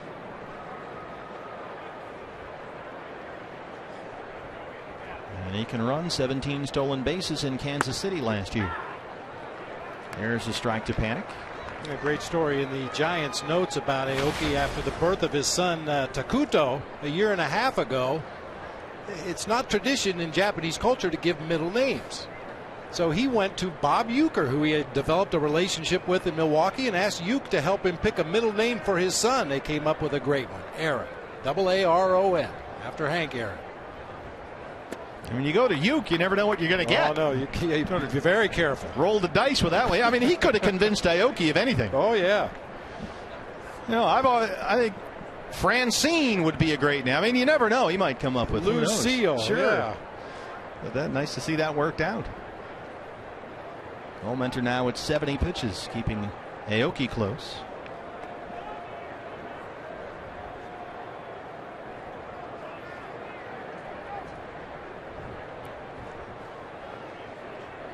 Panic had a quiet spring. He hit under 210. Did have 3 home runs. But in terms of the regular season, he's picked up right where he left off last year, 2 for 2 so far. This guy had a big second half as a rookie, Joe Panic. Hit nearly .330 after the All-Star break last year as a rookie. He almost always puts the ball into play. Does not strike out. Boy, after the injury to Marco Scutaro last year, the Giants were searching. It was a revolving door out there at second base. They tried just about everybody in the organization until Joe Panic stepped in and just took the job by the horns and decided he was going to be the second baseman on a daily basis. What a great job he did in the second half. Well, they kind of call him Buster Jr. He looks a little like Posey up there. He sort of carries himself the same way. He's quiet, focused.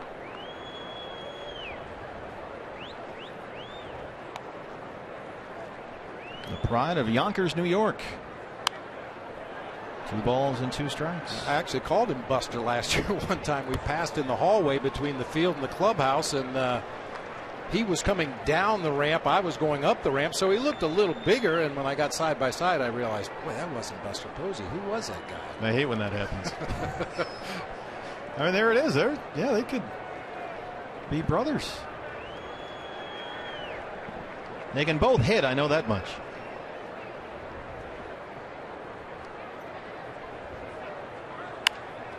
A little flare, and that one is going to drop into very shallow left field. Aoki will have to hold at second, so a pair of singles to open up the Giant fifth. And Colementor will have to do some tap dancing again. It's looked like one of those old World War I movies when you shoot a flare up in the air and the parachute comes out and it slowly drifts back down to earth. Got jammed right in on his hands, but just fought it off out there in the shallow left field. Giants have him at first and second for Angel Pagan. And it's been the top of this order. Their 1 through 3 hitters have 7 of their 9 hits tonight. And here's the number 3 man, Pagan, who's 2 for 2 at RBI single his last time up.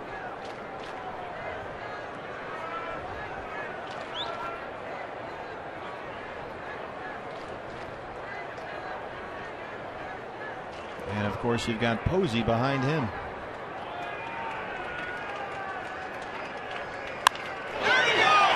This is driven to the gap in right center field. Trumbo over to cut it off. They wave Aoki. He will score, and the Giants have a 2-1 lead. And Pagan has driven in both runs. We told you at the top of the game, this guy is the engine that makes this team go. Catcher, Buster Posey. He's 3 for 3 with 2 RBIs. What a different approach with runners in scoring position. Normally Pagan will work a very patient at bat, forcing Josh Colementor or any opposing pitcher to throw a lot of pitches to get him out. But with a runner in scoring position, first pitch close to that strike zone, he's up there hacking, and this time finds the gap in right center for an RBI base hit. Panik gets into third. Mike Harkey visits the mound. Diamondback bullpen is still quiet at this point, with Colementor at 74 pitches, 50 for strikes. He had 2 on in the first with 1 out, got out of it. He had 2 on in the fourth with 1 out, got out of it. But 3 straight hits to open up the fifth have delivered 1 run. And now he's got second and third, nobody out for Buster Posey.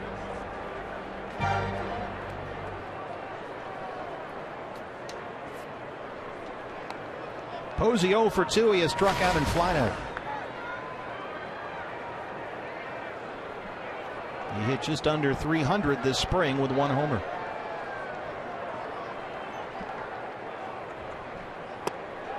Ball 1.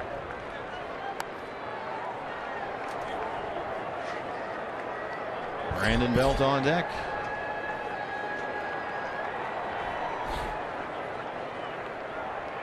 Grounds crew here did a fantastic job. This field is in gorgeous condition. And Posey drives 1 to left. Inciarte is there. Panik will tag and score. It's 3-1.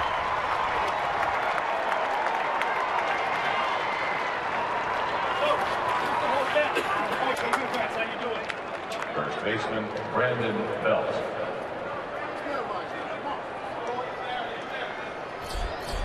Andrew Chafin, the lefty, is up. And there's a lefty at the plate.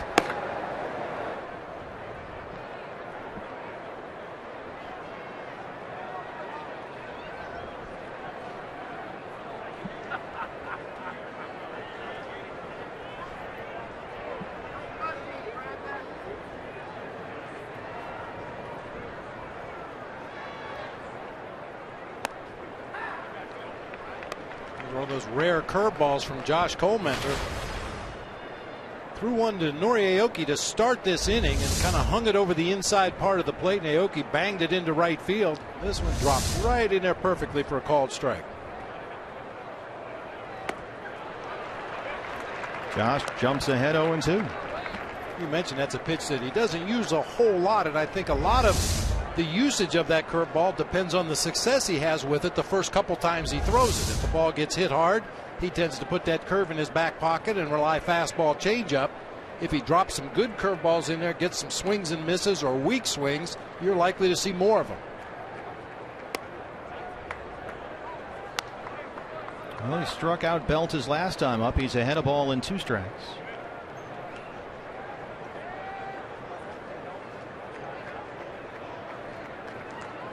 Belt hit almost 360 this spring with 4 home runs.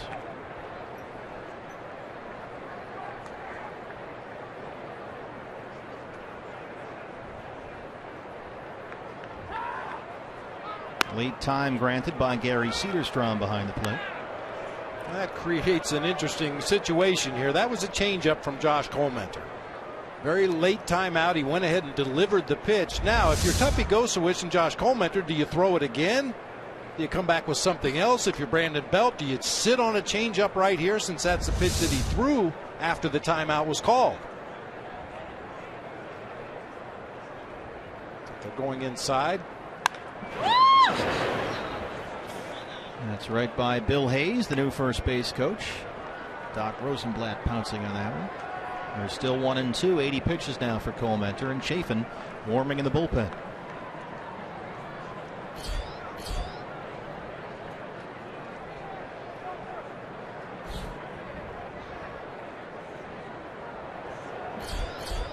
He looks ready.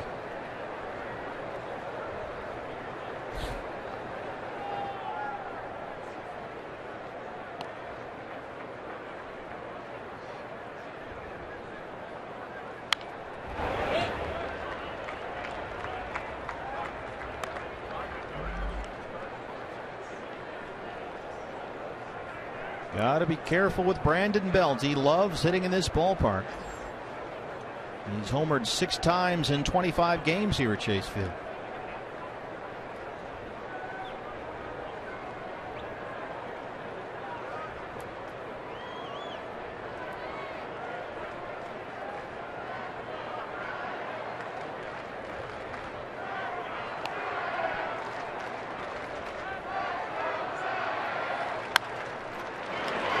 That one to the second base spot. Colmenter has to hurry to get over there as the ball pulled Goldie off the bag. That's 2 down. Pagan in at third.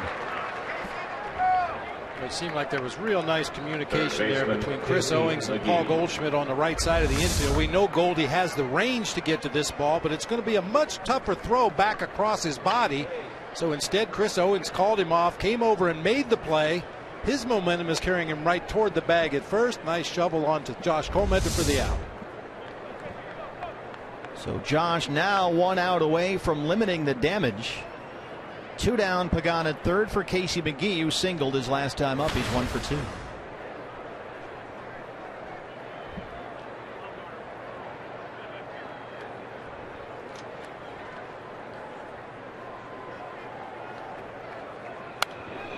That's out of play.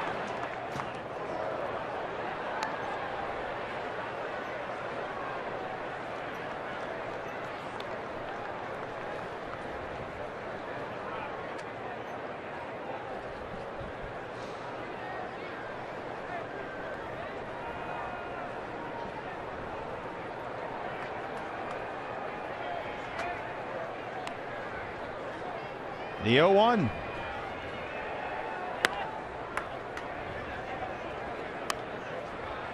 One season after Casey McGee couldn't find a big league job and played a year in Japan. He was back in the big leagues with Miami last year and wound up National League Comeback Player of the Year.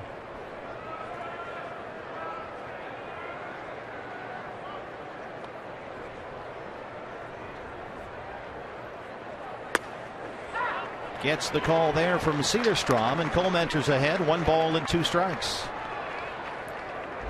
Doubles up on a fastball inside. You see where Tuffy sets up. That little cutter started off the plate inside, worked its way right back to the corner for a called strike.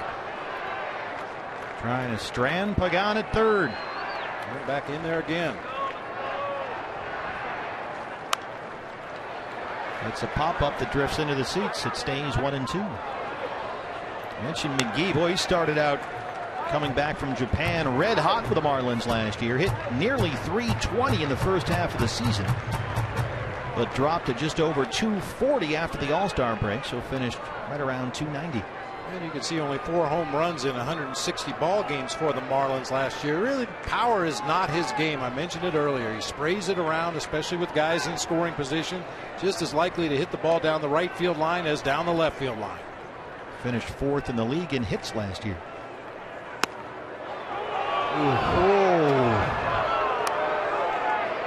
Close, but no cigar. It's 2-2.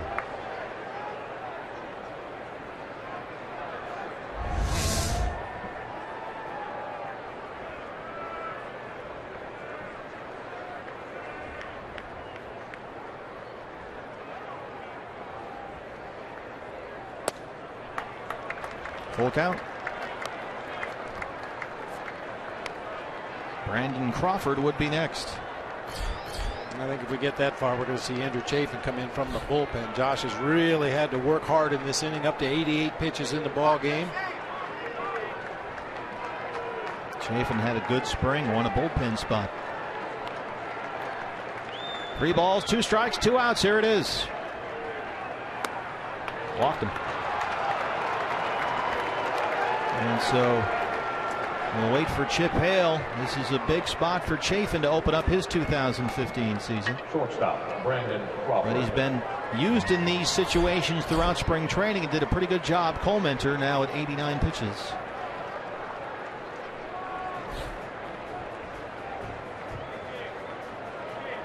That's the first walk issued by Josh Cole Mentor tonight. Cole Mentor exits. Chafin enters. They're on the corners with 2 outs. Back after this.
Diamondbacks host the Dodgers right here at Chase Field. Friday, you can enjoy a post-game fireworks celebration courtesy of Gila River Casinos. Then on Saturday, Hello Kitty bobblehead. On Sunday, come early, Los D-backs Fiesta de la Familia, a pregame multicultural street event presented by Fry's. Get your tickets online, dbacks.com. Andrew Chafin, a former first-round D-backs draft pick. He's been almost exclusively a starting pitcher throughout his tenure in the organization. But he had a very good spring training working as a reliever and won a bullpen spot. And he's in a big spot right here. He's got Pagan at third, McGee at first, and Brandon Crawford at the plate. Crawford singled it last time up. He's 1 for 2. And Andrews said it was just, even in this new role, stuck in his head that he was going to make the club out of camp. There was no other way to think about it. And sure enough, here he is. And he's being asked to get a big out here in the 5th.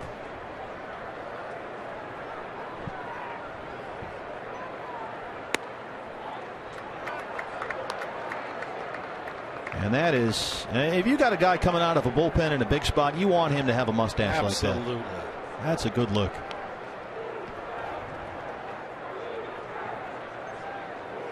Not quite Raleigh fingers yet, but he's working on it. Give him some time. He's behind 2-0. 3 balls and no strikes. These guys think it's a good look. Blanco is on deck. Like a barbershop quartet that hadn't seen a barbershop in years. But somehow they stay together as a quartet.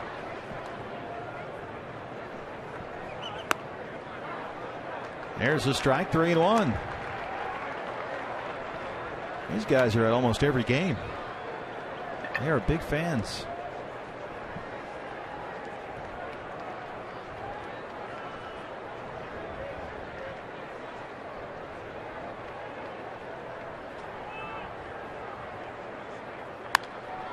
That's on a play, and now the count is full, 3-2. Andrew Chafin said this spring, definitely getting a taste of the big leagues last year. Kind of reassures you of what you're fighting for. Makes it a lot easier to push yourself on those days you really don't want to do something. And he knows he can get guys out at this level. Motivation is not a problem. 3-2, 2 outs. Crawford stays alive. Now, once you answer that question in your own mind, can I pitch up here? Do I belong in the major leagues? Once you've had an opportunity to get out there on a big league field and face big league hitters and get some of them out, have a measure of success, you can't wait to get back there again because you know that you can compete at this level. This is not going to be easy, but if he can get out Crawford here, that momentum for Andrew is just going to continue. We saw him last year, his big league debut last August in his native Cleveland. He's a former first-round pick out of Kent State. And that day he worked 5 scoreless innings against the Indians, gave up just 3 hits, but here he is out of the bullpen. Another 3-2. This is dropped into right field in front of Trumbo, who can't cut it off. It gets behind him. Pagan scores. They will wave McGee. And it's 5-1 Giants.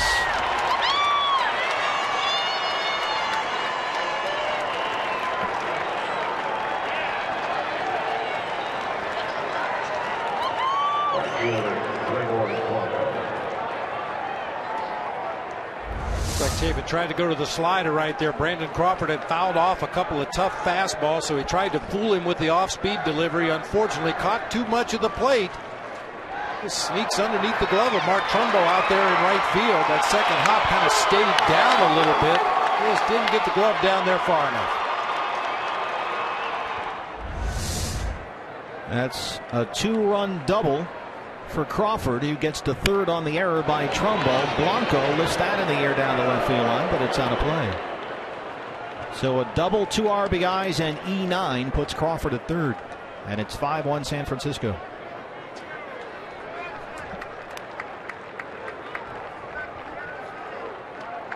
So Coleman responsible for 5 runs. He gave up 10 hits in 4 2/3.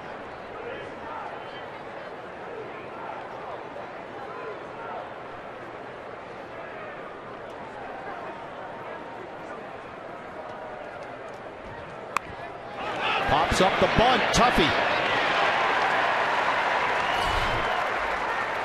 Giants have out-hit the Diamondbacks 11-3, and they lead it 5-1. We're back for the home half after this.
Astros on Fox Sports Arizona Plus. Coverage begins at 6 o'clock. Diamondback Live pregame show, followed by the game at 6:30. And then the postgame show once the game is over. For a complete listings of the Plus channels, visit foxsportsarizona.com. And we'll see you tomorrow night for Vogelsong versus Ruby De La Rosa, set to make his Diamondback debut. And he is fun to watch. Got a fastball that'll touch 100 miles an hour and a wicked changeup. A.J. Pollock leads off the Arizona fifth. Bumgarner now with a 5-1 lead. A.J. 0 for 2. He has popped up and grounded out.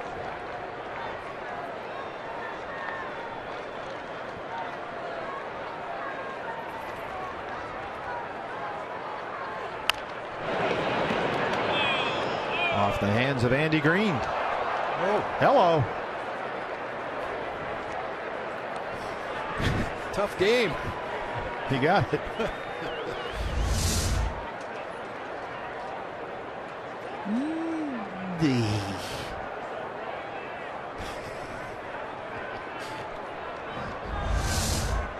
Nobody noticed. This is upstairs on the 0-2. Hey, I got the ball. What do you want from me?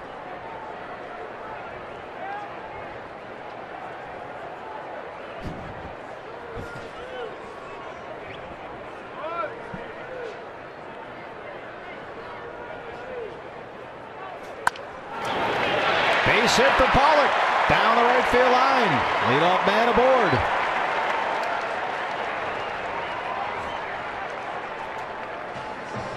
While we have a moment, let's take a look at our Valley Honda keys to the game. Actually, keys to the season. We'd like to see the entire ball club and the coaching staff accelerate the learning curve. New manager, a lot of new players. They're going to make some mistakes up here at the major league level, but let's try to accelerate that whole process as quickly as possible. And as always, especially after last year, stay healthy. See the number of player days on the disabled list last season. Only the Rangers had more than the Arizona Diamondbacks. Ender Inciarte singled and scored his last time up. He was hit by a pitch in his first at bat, so he's been aboard twice.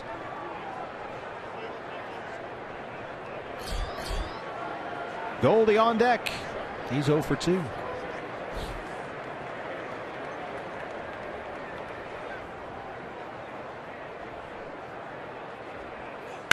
Hard to short. Short hop for Crawford. And they turn the double play.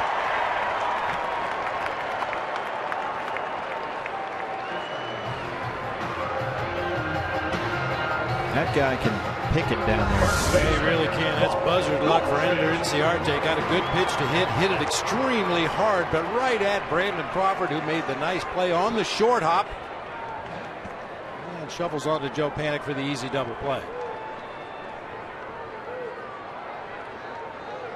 2 down now for Paul Goldschmidt. Struck out in the first and flat out in the third. And they will stay away. That's been the approach so far tonight against Goldie. It appears the Giants just trying to stay away with backdoor breaking balls, fastballs tailing off of that outside corner. Goldie went with one his last time up in the third inning. Hit the ball hard but high in the air to right field. Easy play out there for Gregor Blanco.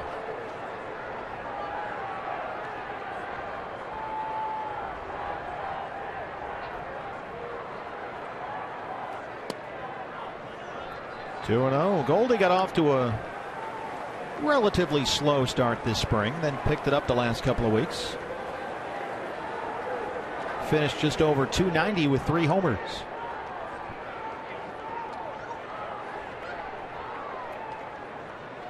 He hit one here into the upper deck Friday against the Cubs that might still be going. 3 balls and no strikes.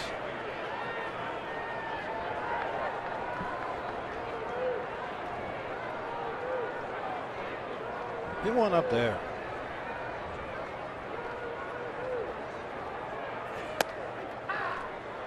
There's a strike at 91.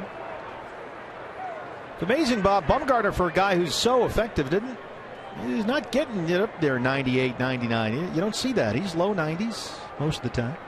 I bet you the hitters would say it looks a lot faster. I bet. Unorthodox delivery, kind of throws across his body a little bit. I mentioned it earlier, really hides the ball well behind his body as he turns to deliver to the hitter. You're not even sure where he's looking when he lets that ball go.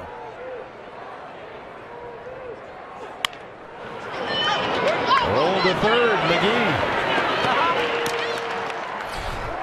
We are through 5. The Diamondbacks trail the Giants 5-1.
Interactive kiosks right here at Chase Field during any Diamondbacks regular season home game. We're in regular season, so we're good to go on the Kachinko. We're live tonight. Packed house here at opening night Chase Field. Diamondbacks trail the Giants 5-1. Madison Bumgarner fouls the first pitch off from Andrew Chafin. Bumgarner has grounded out and struck out 0 for 2. He has got a 5-1 lead here. Giants have out hit the Diamondbacks 11-4.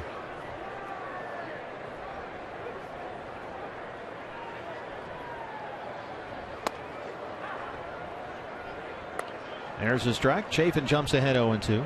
One thing about Chafin, Bob, he can come in and get, if you need it, a big out against a lefty.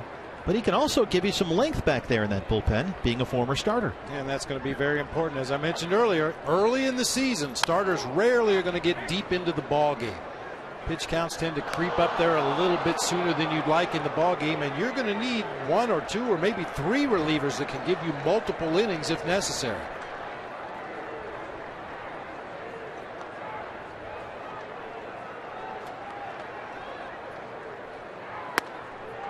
He strikes out Bumgarner to open up the 6th.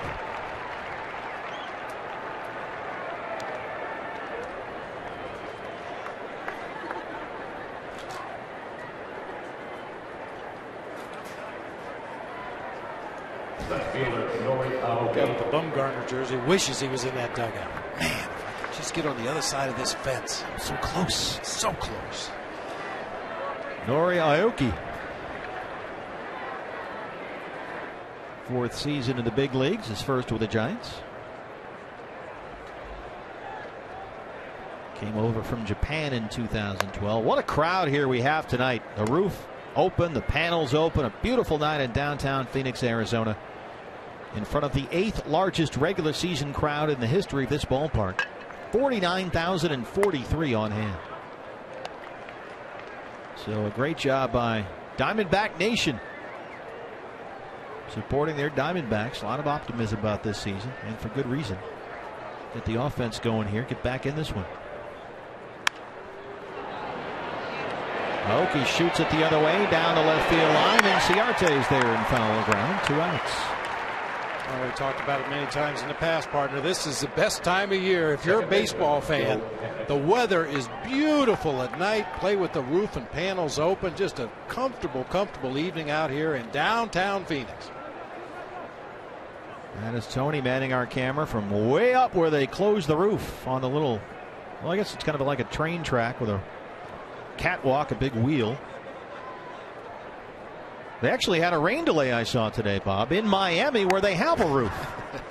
The Marlins game was delayed about 20 minutes or so. They couldn't get the roof closed in time. One of those Miami thunderstorms blew in. In the course of about 2 minutes. Here's Tony. That's one advantage we have here in the desert. You can usually see those storms coming way far away. Oh, yeah. What's that big brown sky out off in the distance? Joe Panik, 3 for 3. 2 singles, a double. He scored twice.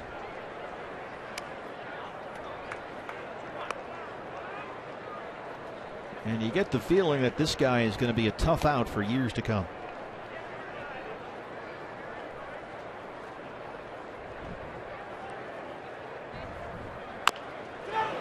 A little chopper up the first base line. Goldie calls off Chafin. And Andrew Chafin works a 1-2-3-6. He has retired 4 in a row. Here's what's next, brought to you by CenturyLink. Trumbo, Hill, and Owings in the 6th.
Much a work in progress, but we're beginning to put Diamondbacks Live, the post-game show together. Todd Walsh alongside Brandon Webb and Joe Borowski. And guys, obviously we're going to talk pitching, in particular the starters. Joe, I'll start with you. What did you think of Madison Bumgarner? You can see why he's one of the best pitchers in baseball, Todd. I'll break down his outing and show you how effective he was against the Diamondbacks. Brandon, what about his counterpart, Josh Colementher? He's had a little bit of a rough start at it. Take away the top 3 guys from the lineup, Aoki, Panik, and Pagan, 8 for 11, and he's doing pretty well. But he's had a tough time with the top three guys. All right, guys. These guys have been calling pitches all night long, Steve. They're in mid-season form, charting pitches, second-guessing pitches, just as you would expect from the likes of Brandon and Joe. And it's a great looking set that Fox Sports Arizona has out there, Todd. It's a nice look out there in right center field as Mark Trumbo leads off the 6th. So we'll visit with you guys again later in the game and then after the game on Diamondback Live postgame show. Trumbo tripled his last time up. He has driven in the Diamondbacks' only run. You get nervous on opening day, but not you specifically, but even if you're a veteran player like a Mark Trumbo or a guy that's been around 4 or 5 years, it's still the first at bat and the first chance in the field and the first of all that stuff. Are there jitters involved? Oh, sure. The great unknown. You don't know whether you're going to be the most valuable player in the National League or get released before the All-Star break. You know, this is a strange, strange game. And every guy comes out of spring training very optimistic. Every team is very optimistic. And nobody really knows what's going to happen, but it's certainly natural to get some butterflies, at least, you know, the first at bat or the first inning pitch. And once you start to get into the flow of the game, I've talked about it many times in the past. I was never a big fan of opening day. Yeah, you got the teams lined up on the foul lines, and you've got celebrities and dignitaries all over the ballpark, and then everything changes for game two. Now you're just showing up for work, getting your work in before the game, studying your scouting reports, and getting out there and playing baseball. It's like the second date. I mean, you don't have to dress up quite as nice, and you do a little bit of a routine there. Maybe do fast food instead of a nice restaurant. Yeah. You don't need dessert, do you? Now 2-2. You want to split this? Reaches down and lifts that in the air to left center field. Okay. A little fly ball to left field that time, but a nice at bat in his second at bat of the game. We're going to go all the way back to his first. Notice the area of these pitches. Up, up. Madison Bumgarner, everything up high at the top of the strike zone or even a little bit higher. Ultimately, he got Trumbo to fly out to left field in that first at bat, but he went to school, took that information, came up in the third inning, and looked for a pitch up in the zone and narrowly missed a home run to straightaway center field. Settled for an RBI triple. One down. Here's Aaron Hill, who's 0 for 2. Struck out his last time up. You try to put all that information into the computer. You think back to at-bats you've had in the past against the opposing pitcher. You think back to maybe, how am I swinging the bat right now? What would the advanced scouts tell their pitchers how to pitch to me? But that looked to me like a perfect example as Aaron Hill bangs one off of Casey McGee down there at third base. That should go as a base hit.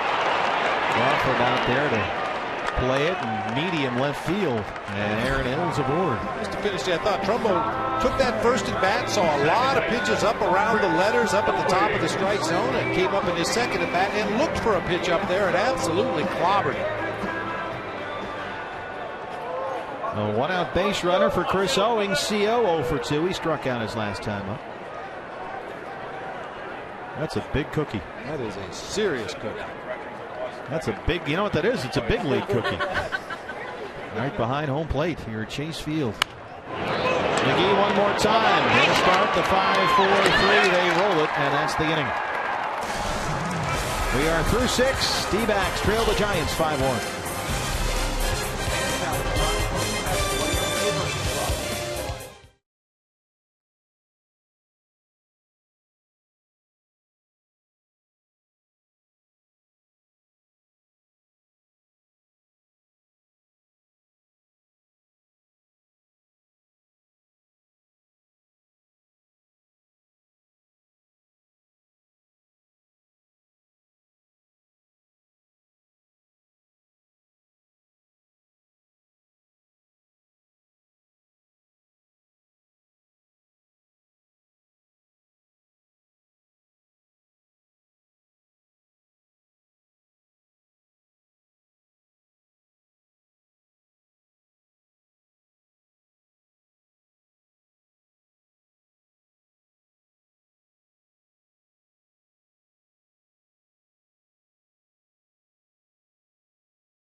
9,000 plus here at Chase Field. Tonight's Cold Hard Facts are brought to you by Clean Crisp Coors Lights. Chip Hale, one of 6 new managers around the big leagues this season. I will add only 4 rookie managers have ever won a World Series, and the most recent, you want to take a guess? Somebody was talking in my ear. Bob Brenly, the last rookie manager to win a World Series. Okay. Prior to BB, it was Ralph Houck in 1961 with the Yankees. Mantle and Maris were pretty good that year. And you had sort of a Mantle and Maris in your rotation. Yes, I did. The pitching version. Angel Pagan. And certainly they deserve a lot of credit for the success that we had here in Arizona for a few years there. But, you know, there were a lot of other great players on that team. There were a lot of unsung pitchers, guys that just went out there and got the job done. Maybe didn't strike out a lot of guys. They weren't very flashy, but they got the job done. I mean, Randy and Kurt only started, 62, 63 games that year. Somebody had to pitch the other 100. Yeah. And those guys did a great job, too, even though they didn't get the credit that the 2 big boys did. In postseason, it's one thing to roll those guys out there, 4 times in a series, but regular season, you got to find 3 other guys that win you some games. Indeed. The depth of pitching, we talked about it all spring long. We talk about it every year. Pagan, who's 3 for 3 with 2 doubles, strikes out against Chafin, who has now retired 1, 2, 3, 4, 5 in a row. Ooh, good breaking ball that time. Sharp late break, swing and miss from Pagan. I think the Diamondback fans are really going to like Andrew Chafin in this role. He is a competitor. He can get the big lefty out. He can give you length, as we've talked about, but he will battle you up there. And you want that mentality when you come into some big spots like he will this year. On the ground, and Nick Ahmed, it's short. They retire Posey 2 down. Well, it was a very fortunate break for the Diamondbacks that they didn't have to make a double switch when they brought Andrew Chafin into the ballgame. Josh Comenter had made the last out in the 4th inning, as you see Andy Green positioning the defense behind Chafin here for Belt. We're going to put that exaggerated pull shift on even with a left-handed pitcher, but you didn't have to worry about pinch hitting for Chafin for at least a couple of innings. You didn't have to make a double switch. You could just run him out there and let him go as long as he's effective. Belt 0 for 3.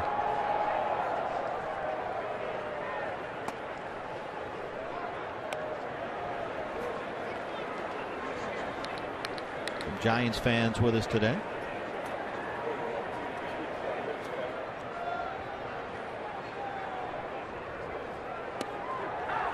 There's a strike, says Gary Cederstrom. It's 1-1.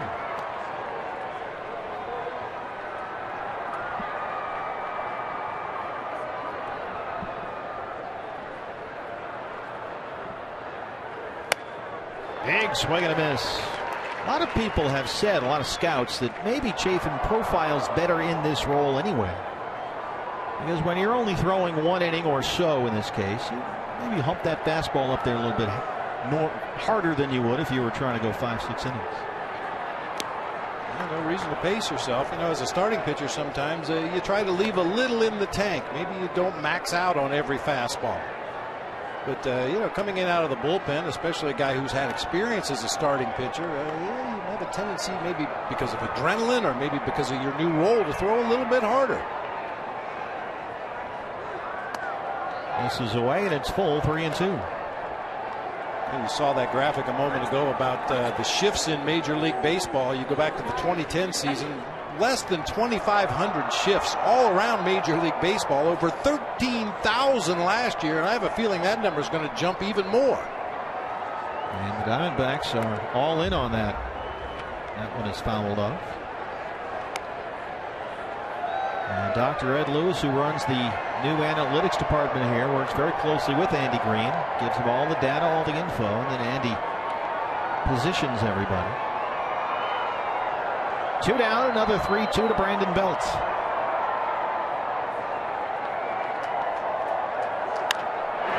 Bounce to Goldie at first. And Andrew Chafin, another 1-2-3 inning. He has retired 7 in a row. We stretch at Chase Field. It's 5-1 Giants.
A look at our Cox Gig Life high-speed highlights. Home half of the 7th at Chase Field. Madison Bumgarner going back out there for another inning with a 5-1 lead. Diamondbacks have been out-hit by the Giants 11-5. They trail it by 4.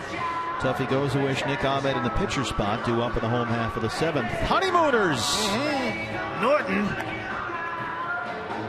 How about that first opener? No, 7th opener. Sir, I'm going to need you to move your hand there. 7th opening day. Father-daughter opening day. That's a nice tradition. Very nice. And what a great crowd. 49,043 at Chase Field. She will trade her boyfriend for Goldie. I don't know how Amy Goldschmidt would feel about that, but we'll pass that note along. I think we know how our boyfriend feels. Oh, really? Daniel Hudson warming up in the Diamondback bullpen with a pitcher spot due up 3rd in the inning against Madison Bumgarner. He so far has given up just 1 run on 5 hits. He has walked 1. He's got 3 strikeouts. There's Huddy. They're going to just, I guess, if the plan works, stick with it. They're just going to keep rolling Bumgarner out there. 79 pitches to start the 7th. 53 for strikes. Tuffy's 1 for 2. He's singled in the 2nd. Gives this one a ride to left, but Aoki's there.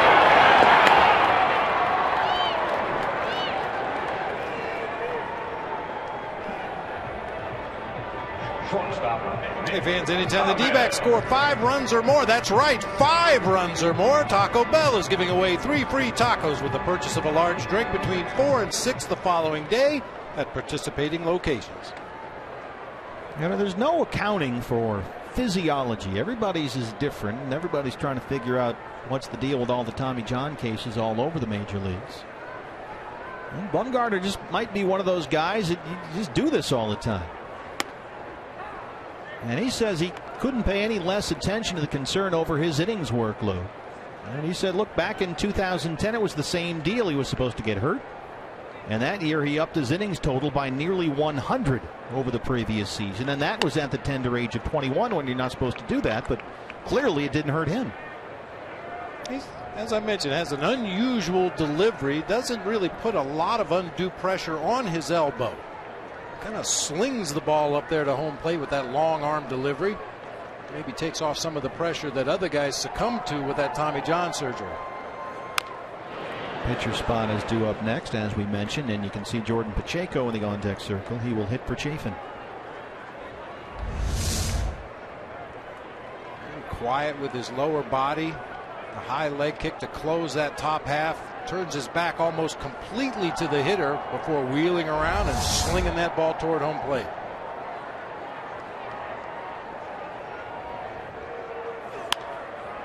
Ahmed skies this one to shallow center. Pagan wants it. Bumgarner, you know, same as always, 270 innings last year. Well, he started his offseason throwing program as he does every year, January 1. That's the deal. And he said this year, down there in North Carolina, he threw to his brother-in-law. He said he did that so his brother-in-law could get his name in the paper. He's been very efficient in the 6th, benefited by the double play off the bat of Chris Owings, and only 5 pitches so far here in the 7th. So 2 outs now for Jordan Pacheco, who began last season as a backup catcher in Colorado and looks like a valuable guy on Chip Hale's bench. Acquired by the Diamondbacks at midseason last year, right in the middle of June. Played second base mostly in his collegiate career at New Mexico. He was a Lobo. Played some short, played some first. He even pitched for a while. He was a half-decent closer in college, Jordan Pacheco. They'd bring him in late in ball games every once in a while. And when he got drafted by the Rockies, they thought, you know, this is a pretty athletic guy. We can make him a catcher. And that's what they did. He was mostly a catcher in the minors, but when he got to the big leagues, he would, once again, he was playing third base, first base, a little bit everywhere. And that's what he's done here with the Diamondbacks. Well, there is definitely value in that ability to play multiple positions, swing the bat a little bit, run a little bit. You mentioned the name Ben Zobrist in our last spring training telecast of the same profile, plays all over the field.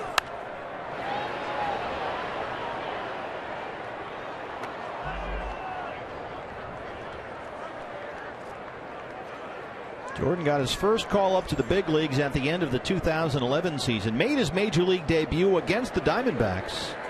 And in fact, his first big league hit was against Josh Colmenter, who was a friend and a former Arizona Fall League teammate. Here's another 0-2. How about the job that Andrew Chafin did? I know that Crawford had that hit that scored 2, the one that got by Trumbo, but Andrew coming out of the bullpen. First time in the big leagues, 2 1/3, 1 hit, 2 strikeouts. He retired the last 7 he faced.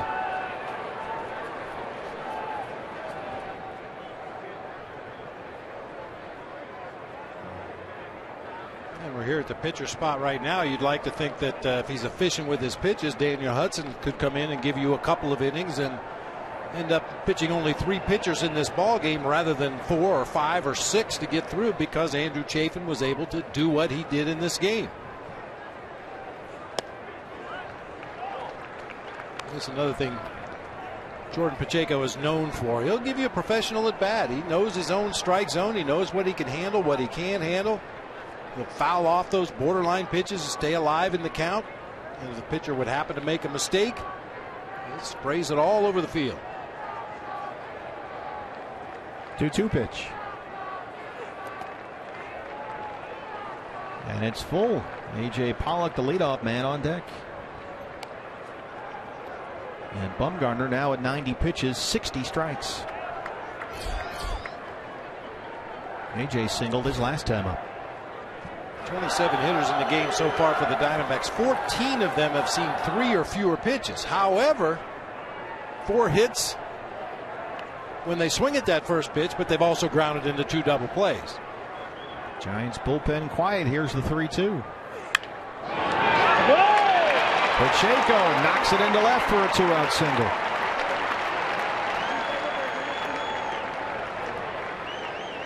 Geico presents this date in Major League Baseball history when the game was changed forever. Yankees designated hitter Ron Blomberg, the first DH in Major League Baseball history in a game against the Red Sox. His first at bat as a designated hitter. He walked with the bases loaded. Later in the game got the first base hit by a designated hitter. And our new commissioner, Rob Manfred, when asked, says he is a DH guy. He likes the DH. So keep that in mind, National League fans. Here's AJ. Also on this date in baseball history, Tony Oliva hit the first home run as a designated hitter for the Minnesota Twins. One of the great players in their history. They've had a lot of good ones. There's the one that's chopped to short. Crawford with a force on Pacheco, and Bumgarner is through 7 with a 5-1 lead. And tonight's attendance is 49,043.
closer to Diamondbacks Live, the post-game show, coming up right after the conclusion of this one.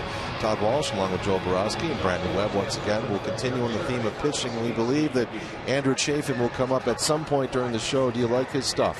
What a great start to the 2015 season for Andrew Chafin. Got to love the way he goes right after the opposing hitters. Agreed. I'm going to have to double up on that. He was very aggressive to all the hitters. Loved his slider, threw it for strikes, and was aggressive and had a great outing. All right, everybody's in agreement with you guys in the booth here. I'm getting a little worried.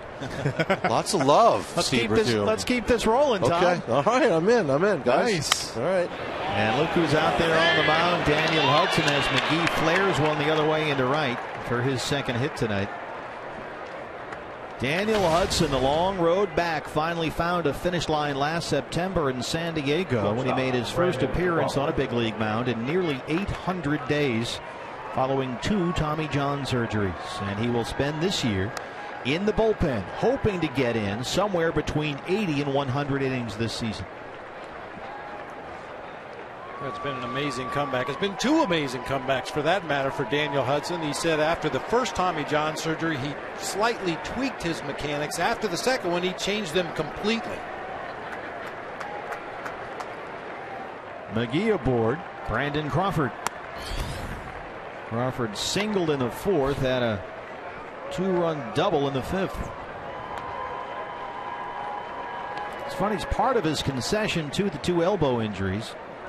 You mentioned, Bob, that Daniel throws the ball differently now. Big change in his mechanics to alleviate the stress on both the shoulder and the elbow. And he told us on our D-backs podcast that it doesn't look a whole lot different. When you watch him on TV, you don't really notice. You have to really look. He says it feels a lot different. And he's able to find the top of the ball a lot more with these new couple of tweaks. But when you watch him pitch, you don't see a whole lot. He said it's very subtle stuff, but it definitely makes a big difference.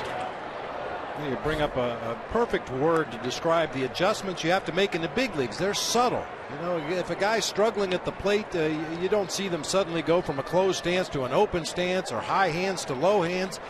The changes at this level are minute, sometimes just a matter of tenths of seconds in your delivery as a pitcher to make sure your arm gets in the proper position. It makes all the difference in the world to the player, but hardly noticeable to a fan.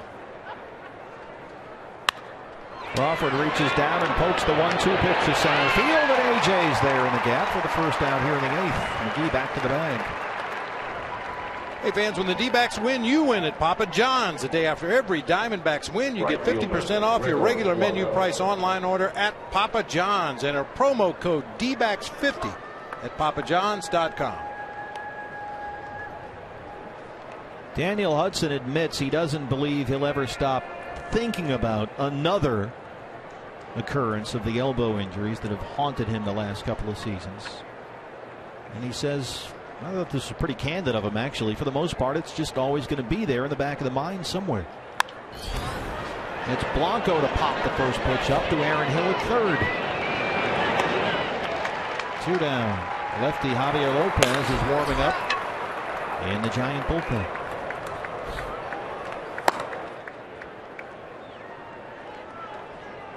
And now we'll get a pinch hitter for Madison Bumgarner. Matt Duffy, the hitter. And he was a hitter this spring. Gene Machie will begin throwing as well, the right-hander. Duffy, despite a couple of key plays in the postseason for the Giants last year, was not a lock to make the opening day roster this year, but he hit .361 this spring with 3 homers. And he's got a Double-A batting title in his back pocket. He looks at a strike. He led the team in RBI in the Cactus League with 15.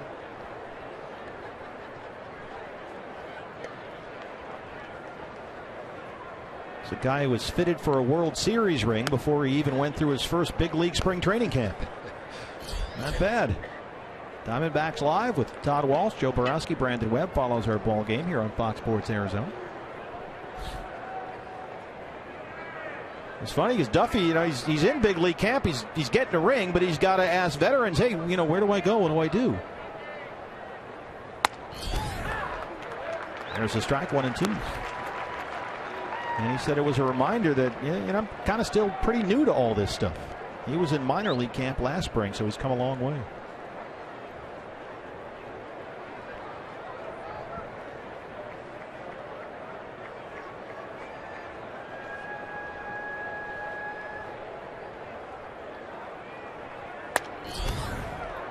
.96 misses away from Daniel Hudson. It's 2 balls and 2 strikes. Huddy, coming off the 2 Tommy Johns, throws as hard as ever. I mean, he's mid to upper 90s and has been so all spring.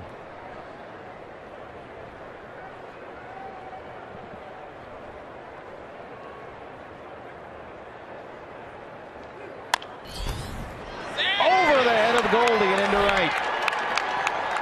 And McGee is going to scamper into third. A hard hop right over the head of the Diamondbacks first baseman, and Duffy's aboard with a 2-out single. Only because Paul Goldschmidt was holding on Casey McGee over there at first base, obviously about 90 feet from home plate as he bounces off the bag. Had he been playing a normal defensive position or been playing behind McGee, he probably makes that play easily, but as it is, it sneaks into right field for a base hit, putting Giants on the corners. With 2 outs for Nori Aoki, who's got 2 hits. He has scored a run, a couple of singles. He's 2 for 4. McGee, the runner at third, and Duffy aboard at first.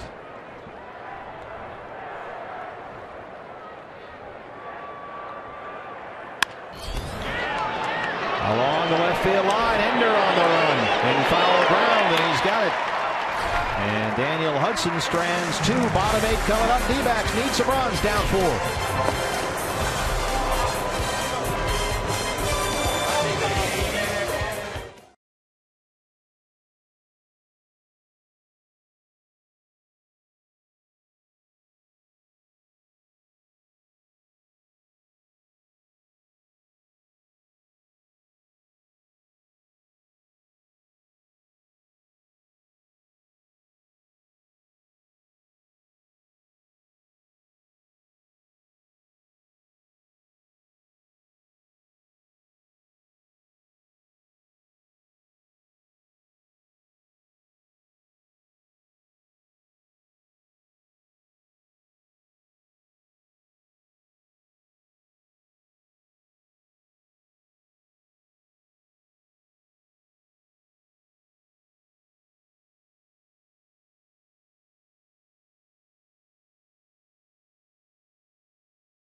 Here for opening night, members of the 309th Fighter Squadron's Wild Ducks from Luke Air Force Base flying 2 F-16s. And we are back here at Chase Field in the 8th inning. Jody Jackson alongside those 2 F-16 fighter pilots, Chris High and Ryan Lucero. And Chris, I'll first ask you, what was it like to be part of the pageantry of opening night? It was awesome. It was my first flyover ever, and I'm just really glad it turned out well for a great opening night. Absolutely. And Ryan, I know that takes actually a lot of coordination, right? It does. We talked to lots of different agencies, including the local area, Phoenix Airport, and everyone else involved to help us out quite a great deal, including all the maintainers and everyone else at the base. We love that you were part of opening day here tonight, and of course you were honored on top of the dugout a little bit earlier, gave the fans a chance to really give you guys and your entire crew an ovation. Thank you for your service. You guys are stationed out of Luke. What are your duties there? That's correct. The mission there is to train young F-16 pilots. So we're instructor pilots, and that's what we do on a day-to-day basis. And the two of you have been flying about 8 years, and of course you were stationed together overseas for a while, right? Crossed paths in Korea and started out at a young age at the Air Force Academy together in the same squadron. Yep. Well, we thank you so much. It just gives me chills. I know I'm not the only one. When you see on the video board those planes coming over, thank you for your service and thanks for being part of tonight. Awesome. Thank you, Judy. So happy to be here. Thank you. Guys, we'll send it back up to you.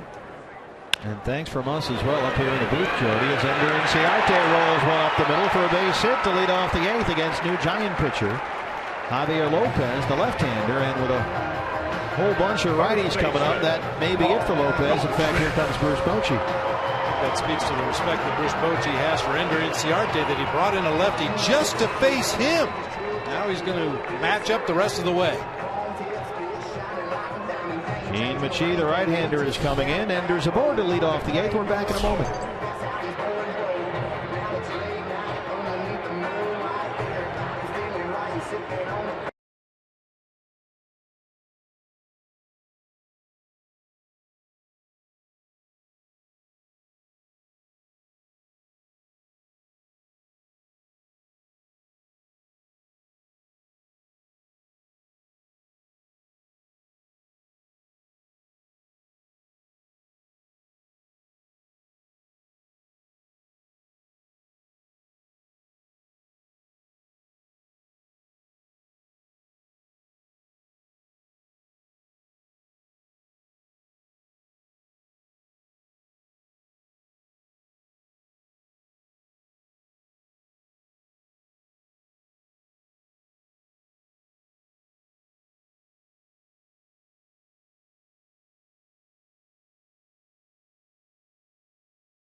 On Fox Sports 1, a live interview with the new commissioner, Rob Manfred. He sits down with Chris Myers to cover a variety of topics as the season is underway. That's MLB Whip Around, 7 o'clock Eastern on Fox Sports 1, also streaming on Fox Sports Go. Diamondbacks trying to get some runs in the home half of the 8th. Ender Inciarte on base for the 3rd time tonight. All 3 times against left-hand pitchers, by the way. And now here comes the thumpers, Goldie, Trumbo, and Hill behind him. And so the right-hander, Gene Michie, is on for the Giants. You'll see just as many split-fingered fastballs as you will regular fastballs from Gene Michie, which is probably why Boch brings him in here. Not only is he a righty to face the D-backs' tough right-handed hitters, but very tough to get the ball in the air against him because of the downward movement on that split finger. Goldie 0 for 3.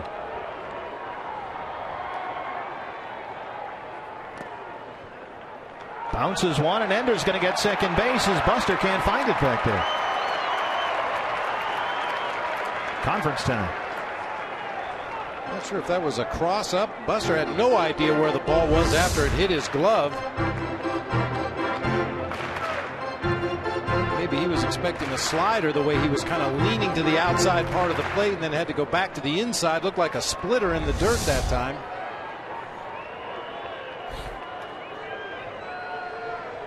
Diamondbacks have a runner on second base for the first time since the 3rd inning. That was on the Trumbo RBI triple. Goldie had 2 balls and no strikes. A Diamondbacks record 4th opening day start at first base.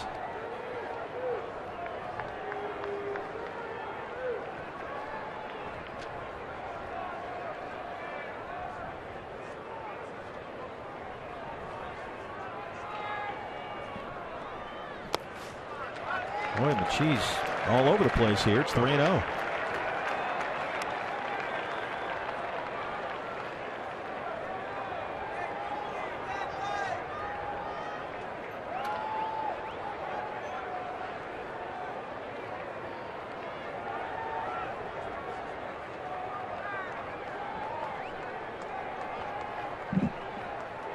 Giants bullpen gets busy again. Sergio Romo is up and throwing. There's a strike. 3 balls and 1 strike. Jeremy Affeldt has joined him now, the left-hander. Well, this Giants staff, it's been the same core group. You know, they get Casilla and Romo and Affeldt, Lopez and Machie, the usual suspects. 3-1 to Goldie. Ball 4. First 2 have reached in the 8th for the Diamondbacks. Bruce Bochy, the longest tenured manager in the major leagues. His pitching coach Dave Righetti has been with him for 19 years. Now, how about that? You saw the look of disgust, Bob, on Bochy's face there. You don't want to groove one to Goldie, certainly, but now you got 2 on for Trumbo, who, as we know, can hit it 1.5 miles. I mean, is that word comes up all the time, protection. Yeah, or you could say pick your poison. You got to pitch to somebody eventually, and certainly they know the damage Paul Goldschmidt can do. They've seen it firsthand, especially when he faces Tim Lincecum. So even though he lost Goldie to the walk, if you're Bruce Bochy, you'd rather have that than throw a meatball up there and have Goldie hit it out of the park and have some momentum shift to the third base side of the field. Trumbo just missed a home run in the 3rd. He hit it off the terrace, settled for an RBI triple. And when you're a guy that relies heavily on the split-fingered fastball, you don't really mind putting a runner at first base because you feel like you're 1 pitch away from a double play ball.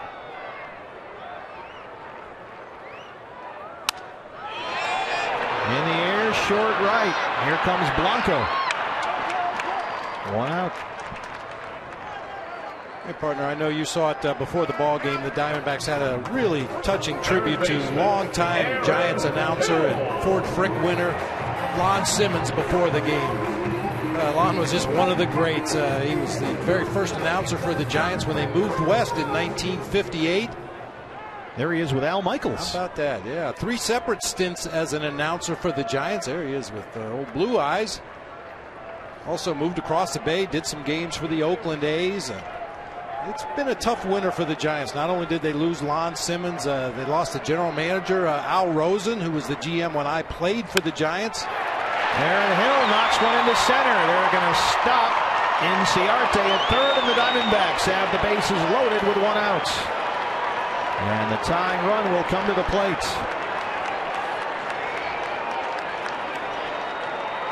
I'm sorry, Bob, you were saying? Well, Al Rosen was, you talk about competitors. We've talked about Randy as Bruce Bochy's going to make another change. Al Rosen was one of the great competitors in that general manager chair ever. He hated to lose. He really changed the tone and tenor of that organization, didn't he? Completely changed it. Wouldn't allow us to use Candlestick Park as an excuse. We should use it to our advantage. Well, we got a ball game going here. Diamondbacks have the tying run at the plate in the 8th. Back after this.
streaming sports service celebrates 13 years. Fans, you can watch every out-of-market game live or on demand in True HD on over 400 mobile and connected devices. You'll get real-time highlights, live look-ins, pitch tracking widget, and more every night on every device. Blackout and other restrictions do apply, so visit MLB.tv for details. Diamondbacks down 4, have the bases loaded. The new pitcher for the Giants is Sergio Romo, and the new hitter for the Diamondbacks is Jake Lamb, who will hit for Chris Owings.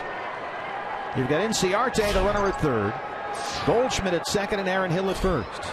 Lamb, the tying run at the plate in the 8th with 1 out. You like this move? I do like this move. Chris Owings has been really aggressive at the plate tonight. I believe he only saw 5 pitches in his first 3 at-bats of the game.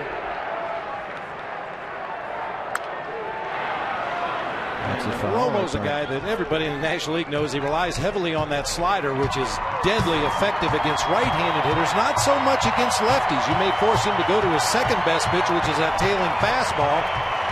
And, it makes it an easy move defensively as well. Jake Lamb stays in the ball game at third base. You move Aaron Hill over to second base in place of Chris Owings, and you roll on. And Jake had a big spring. He hit over 360 in spring training. A whole bunch of extra base hits. 6 doubles, 2 triples, couple of home runs.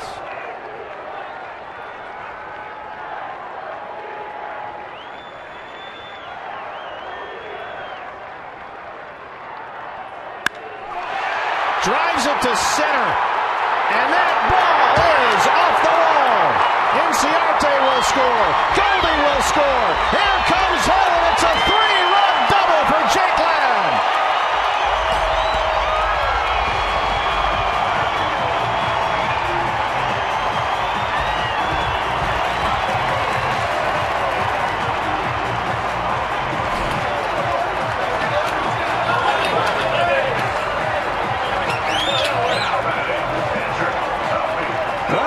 Chip Hale pushed the right button there, Bob. Boy, did he ever. We had to wait a while for Jake Lamb to get up into the on-deck circle. I'm guessing he was down in the batting cage underneath the bleachers taking some hacks, and whoever was throwing batting practice to him really got him prepared. He bangs that one off the wall. Looked like it had a chance to get out, but hit off the wall, bounced back in. Good base running by Aaron Hill to read that ball off the bat quickly and score all the way from first. And now Lamb is the tying run at second as Tuffy launches one down the left field line. Just misses. Tying run in scoring position. Tuffy gave it a ride, but it's allowed strike 1.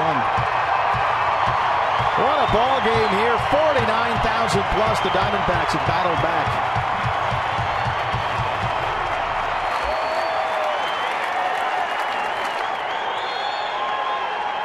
Tuffy singled in the second. He's 1 for 3.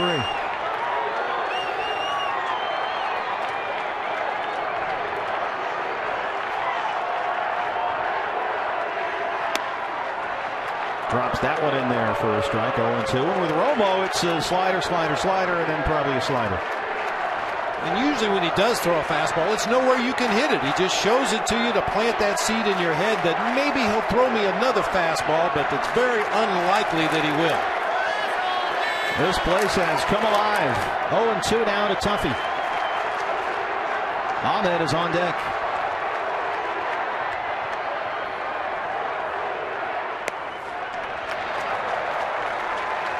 Tell you what, he can pick up an extra 90 feet, have him yank a slider out there. Take it. Chip Hale. First game as a big league skipper. And his team is trying to come back down 4 in the 8th. There's the tying run on second with 1 out.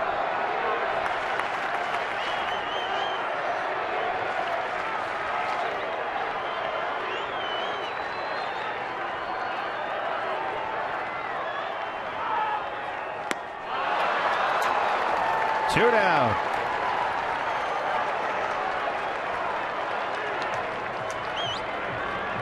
Shortstop, Nick Ahmed. Slider, slider, slider, slider. He throws it on both sides of the plate. Starts that one right down the middle. Drops it off the outside corner for strike 3 to go switch. They announced Nick Ahmed as the hitter, and he's on his way back to the dugout. And we're going to get Cliff Pennington, who apparently will pinch hit for Ahmed. Nick does not have a hit tonight, but he's been on base twice. He was hit by a pitch and walked. And now Posey wants to talk it over with Romo as Pennington will hit for Ahmed.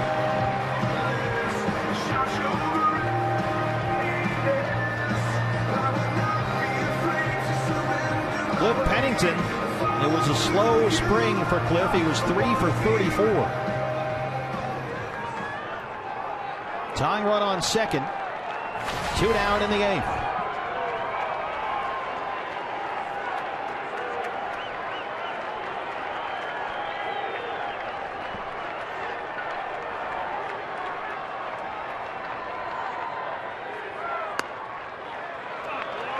If Pennington can reach, Peralta would be next. He would hit for the pitcher. The rally bull. It's a good look. There's David Peralta. 1-0 to Cliff Pennington. 2 balls and no strikes. And once again, a left-handed hitter at the plate takes Romo off of that slider that he relies on so heavily. A couple of fastballs here to Pennington to start the sequence. Can't find his own.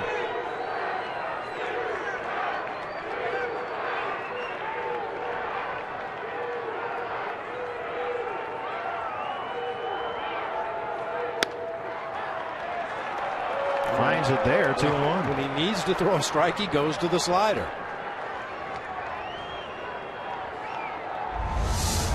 Couple of fastballs missed, one away, one in. Comes back with a slider that bites off a big chunk of the strike zone right there to make it 2-1. Pennington, a switch hitter for his career, 10 points better from the left-hand side. And he's ahead, 3 balls and a strike. He's about a .250 career average as a left-hand hitter.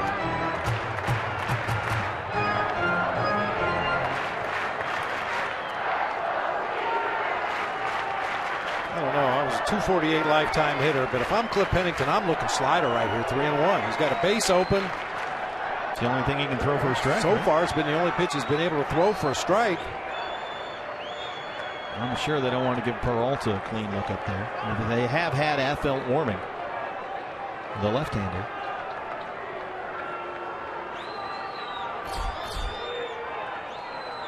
Here's the 3-1. Missed inside.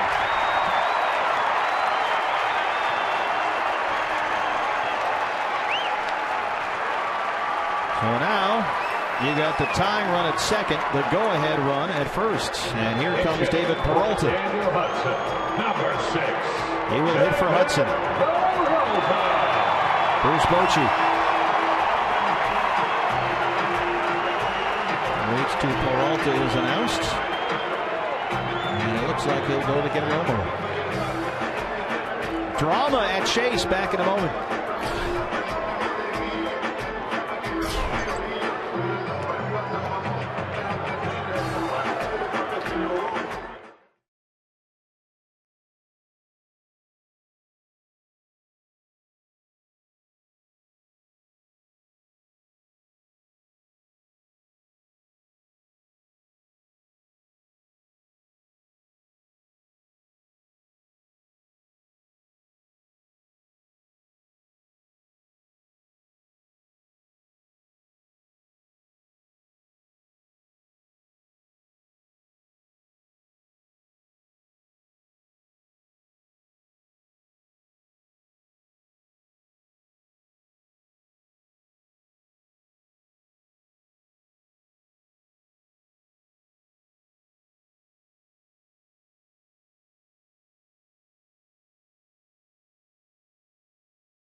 run, pinch hit double. That's our Chaz Roberts air conditioning cool play of the game. He's at second base right now as the tying run. Cliff Pennington aboard at first as the go-ahead run. Jeremy Affeldt, the left-hander, in from the Giant bullpen. And the batter will be David Peralta. The numbers on Affeldt, one of the better left-handed spot relievers in the game. 2.28 ERA last year in 62 appearances for the world champs. Oliver Perez and Addison Reed are throwing in the Diamondback bullpen. Peralta up there. 2 on, 2 outs in the 8th.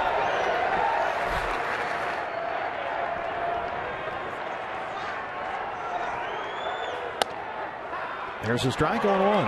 Fastball curveball combination from Affeldt. He will throw an occasional splitter, but I doubt if David will see any split-fingered fastballs. First pitch, a 4-seamer. He also throws that big curveball.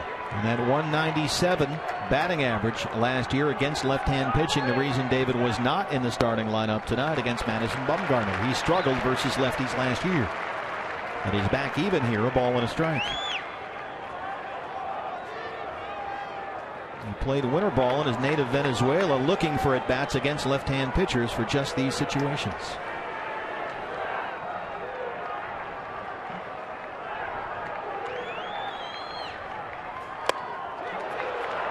Got him. Nope. They're not going to give it to him. It's a strike, says Gary Cedarstrom. Well, that can only be a strike if they say he was swinging at it. It looked like he was trying to get out of the way to me. Chip Hale. I think Chip just wants an explanation here from Gary Cedarstrom.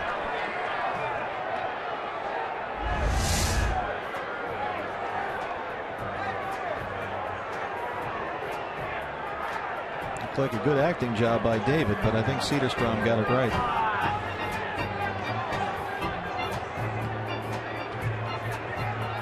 Hard to tell with a white glove on the white ball. Tough to tell. Maybe there was a thread sticking off the batting glove that got nipped as the ball went by. Ryan DePanfilo out there just to check with David Peralta, who's still putting on a good show. And now we're going to go to the headsets.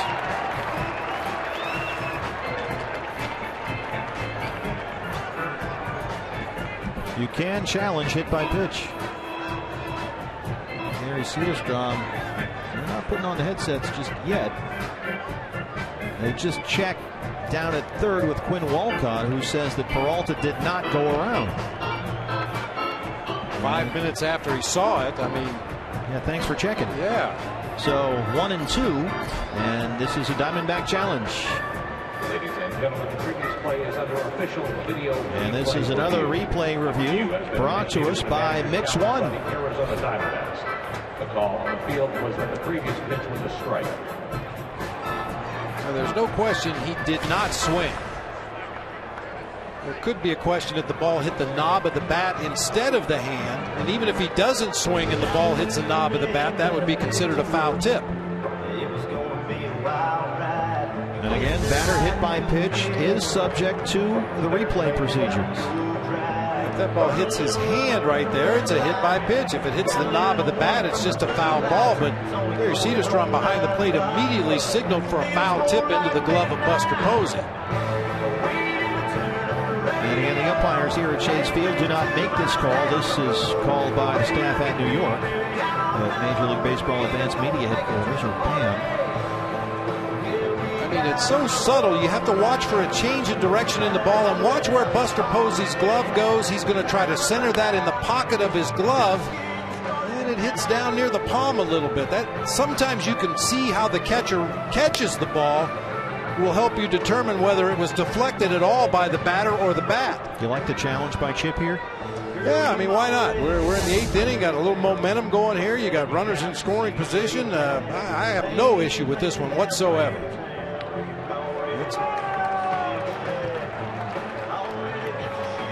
And it looks like the call will stand. Yep, call stands. So it's a 1-2 count on David Peralta. It looked like Chip was asking, it hit the bat then. And, you know, that's the only way that can be a strike is if it hit the knob of the bat and then went directly into the glove of Buster Posey.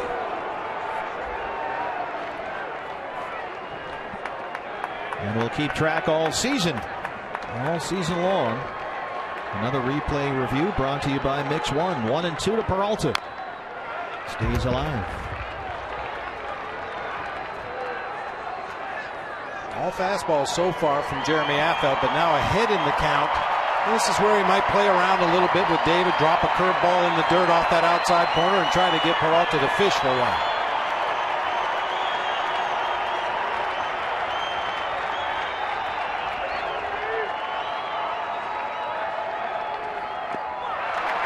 And he does just that. Strikes him out. They strand 2, but they get 3. We go to the 9th at Chase Field. It's a 1-run ball game.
The doubleheader as the Red Sox take on the Yankees in the Bronx, followed by a playoff rematch as the Royals battle Mike Trout and the Angels. Coverage begins Saturday, 9:30 in the morning on Fox Sports 1, and it's streamed live on Fox Sports Go.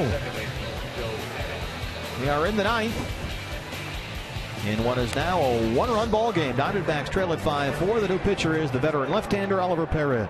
Pitched in 68 ball games last year for the Diamondbacks.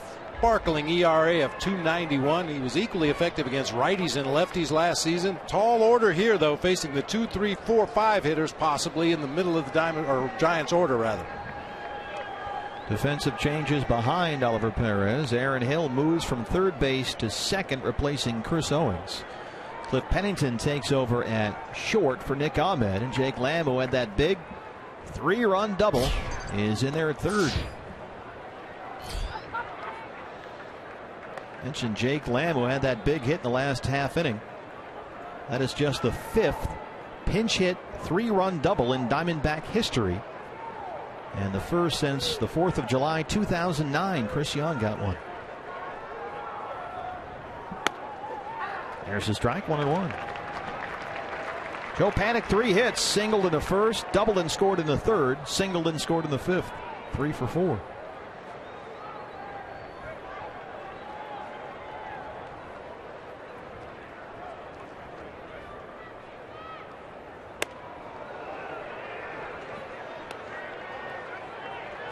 Oliver Perez more effective, oddly enough, last year against right-hand hitters than he was against lefties. In fact, there's about a 100-point difference. Lefties last year hit .281 against Oliver Perez.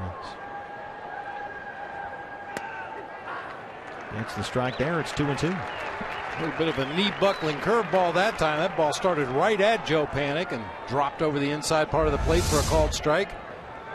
Whoop. You're not the first one, Joe. Won't be the last. Tuffy sets up away there. Like a slider that missed inside. And the count is full 3-2. Brad Ziegler warming up in the Diamondback bullpen. Gave it the full Louis Tiant that time and just didn't quite get to the release point out there that he needed to get that ball in the strike zone. Strikes out Panic.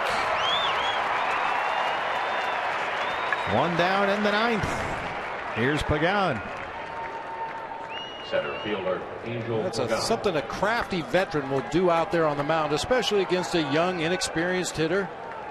We've seen Oliver Perez use a variety of different deliveries out there on the mound. That was quite a sequence there to finish off Joe Panic. He will give you as many different looks as he can think of. He says he kind of makes up his mind as he starts his motion. He doesn't even, there are no premeditated deliveries. He just kind of goes with the flow out there.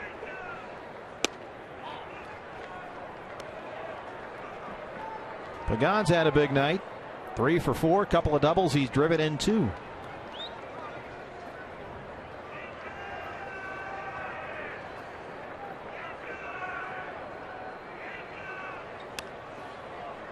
Well, Ollie's had a few get away here. We're talking about jitters and nerves, and he's a guy that's been around forever, but he's yanked a couple. And both of the sliders that he's thrown over there in that left-handed batter's box have come on that whirling dervish delivery. Looks like Louis Tiant turns his back to the hitter. I just think his body's not getting back into a good position to release the ball. This is there. It's 3-0. That at bat by Joe Panic. The last 3 pitches here, that's what I would call his normal delivery. Drop that curveball on the inside corner. This is the full Tiant. Curveball doesn't quite get back, and then he quick pitches with a fastball. Joe Panic walking back to the dugout, scratching the top of his helmet, wondering, what in the world did I just see? He faced 3 different pitchers in one at bat. It's hard to do. But this guy's had quite a career renaissance as one of the most effective left-hand relievers in the big leagues. This is down and in, and Pagan has a 1-out walk. He's on base for the 4th time tonight. And here's Posey. Chip Hale. Brad Ziegler has been warming in the Diamondback bullpen, and he's going to come into the game to work to Buster Posey. And you've got a lefty behind him and Brandon Belt, but you want to keep this a 1-run game in the 9th. Pitching change. Chase back after this.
Time to look ahead to our Chevron upcoming pitching matchup. Back with you tomorrow here on Fox Sports Arizona Plus, tomorrow night's game. Game 2 of this 3-game set. Ryan Vogelsong will take the mound for the Giants, and Ruby De La Rosa in his Diamondback debut, the hard-throwing right-hander. Giants have had all kinds of issues with their rotation. They're not sure about the health of both Matt Cain and Jake Peavy. And so Vogelsong tomorrow and TBA on Wednesday. Yeah. Brad Ziegler Ziegler takes over for the Diamondbacks. To say he had an abbreviated spring is an understatement. He only threw 3 1/3 innings in the Cactus League this year. And he got hit a little bit. 7 hits. He walked 2 in those 3 1/3 innings. Last season fought through that knee injury that ended things early. Brad injured that left knee. That's his front knee, the knee that he plants on. Injured that left knee in June last season. Felt some crackling in the knee.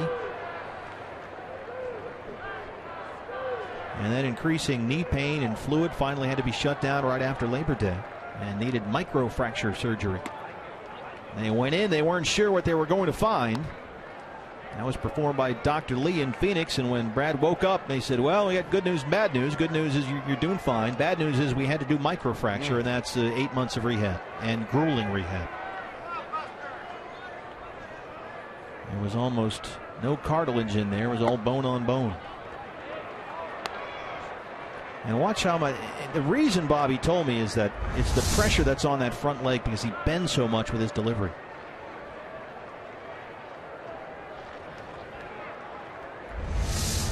It looked like he was favoring it a little bit, even on that follow through right there. It's a lot of wear and tear on that front knee. Big swing and a miss by Buster there. 2-1.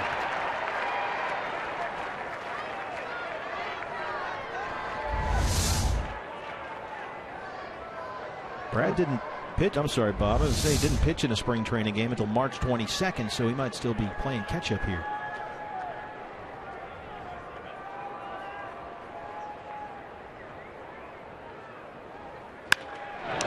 Hard to short with Pennington and Hill, and they roll it. Well, Brad Ziegler, welcome back. Ziegler gets the double play ball, and the top of the order is still up, down 1 in the ninth.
Bottom 9 at Chase Field. D-backs trail the Giants 5-4. And on for San Francisco, the 34-year-old right-hander, his 6th season with the Giants, Santiago Casilla. A 1.70 ERA.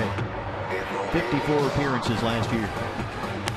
It's not uncommon to see a setup guy eventually develop into a closer, but he basically changed roles with Sergio Romo. Romo used to be the closer for the Giants, Casilla the setup guy, and now the situation is exactly the opposite. He will work to the top of the Diamondbacks order. Pollock, Inciarte, Goldschmidt, 1, 2, and 3 in the ninth.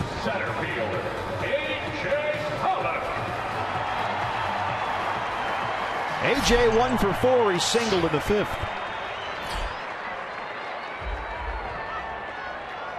Looking for a base runner here.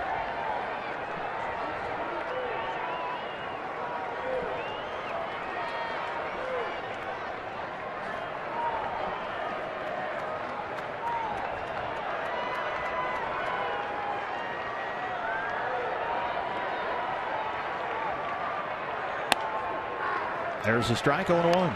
Fastball, curveball, slider combination from Casilla.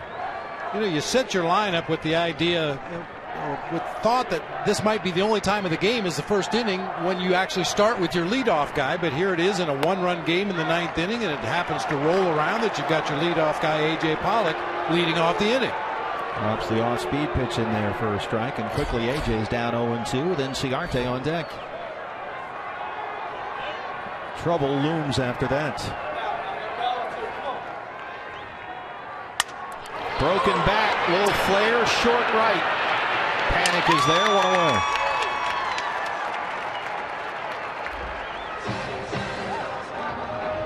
Ender and Ciarte, he's done nothing but face left-hand pitching in this ball game, and he's got on base, Bob, 3 times, hit by a pitch, couple of singles, he scored twice. Well, he's hung in there really good against a couple of tough lefties in this ball game. That one just a bouncer up the middle of the field, but that first line drive against Madison Bumgarner, nice at bat for Ender and Ciarte. Singled and scored in the 3rd, singled and scored his last time up in the 8th inning, as the Diamondbacks came back for 3 in the 8th to make it a 5-4 game. 49,043 here on opening night.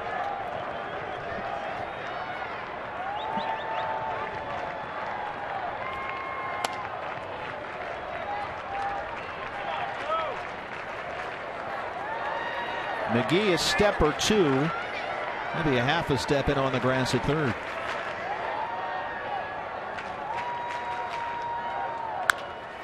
Bounce to first, Bell has it. Casilla covers, 2 down. It's up to Goldie.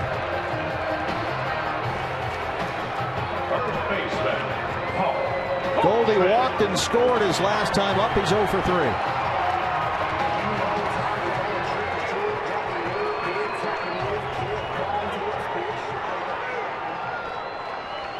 You feeling it right here? Yeah, why not? Let's get this season off to a start here. How about back-to-back? That'll work. Trumbo behind him.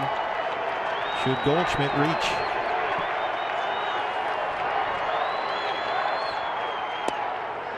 Ball 1.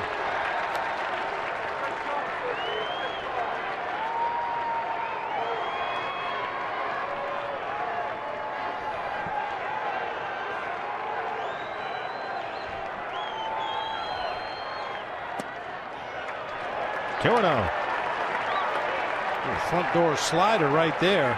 Buster held that ball a little extra tick or 2. He thought they had a called strike there on Goldie, but Jerry Cederstrom did not think so. Maybe dropped below the bottom of the knees there.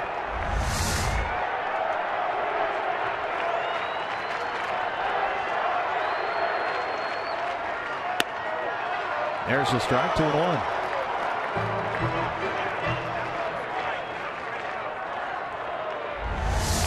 Like a cut fastball on the 2-0 count. You know, a lot of people asking where did the offense go in baseball, and I think a huge part of it has gone to that cut fastball. So many pitchers throwing that now. Big swing and a miss on the off speed, 2-2. That's when Goldie would like to have back right there. That's a hanger. Curveball that just spun up there about belt high in the middle of the plate. Just enough off speed that his timing was thrown off. Well, you got to give it to him. He threw it in there for a strike on 2-1. I don't think he meant to throw it there exactly, but it worked out. Well, he lays off, and it's full 3-2. Trumbo behind him.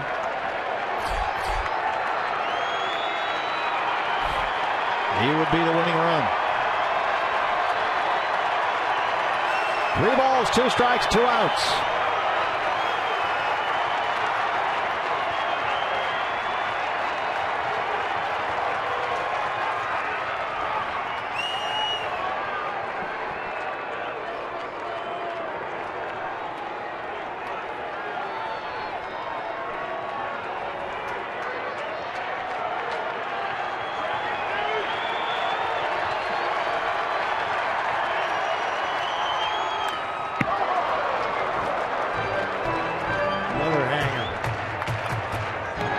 Take quite as an aggressive swing A 2-strike count as you can earlier in the sequence, but there's another breaking ball on a tee for Goldie.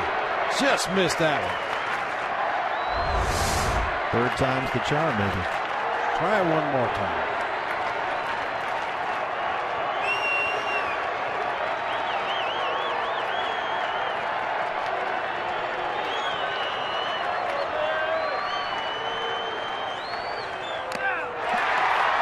Foul tip. Posey hangs on, and the Giants win the ball game 5-4. San Francisco with that 4-run fifth inning. Diamondbacks made a late charge. They got 3 in the 8th, but they fall a run shy. One more look at the strikeout of Paul Goldschmidt to end it. He went back to that cut fastball on the outside corner of the plate. They really couldn't throw one more breaking ball. They all kept hanging over the middle of the plate, but the cutter puts Goldie away to end this one. Well, Bob, one down, 161 to go, but I think we learned tonight that this is going to be a fun team to watch in 2015. I don't think there's any doubt about it. They don't know when to quit. I really like the way manager Chip Hale used his entire roster tonight. Everybody but Gerald Laird, the backup catcher, got into the ball game tonight, and some of his decisions really worked out well for the D-backs. Well, let's start Diamondbacks live postgame show here on Fox Sports Arizona. Todd, we fall 1 run shy. We leave it to you. All right, Steve, thank you very much. We'll see you again tomorrow night. We're just about to start D-backs Live, presented by CenturyLink with Joe Borowski and Brandon Webb. We'll get to Bob Brenly in a little bit, and Jody Jackson as well. Quick thought before we take a break, guys. Along the lines of what Steve and Bob just said, what did you think about the way this team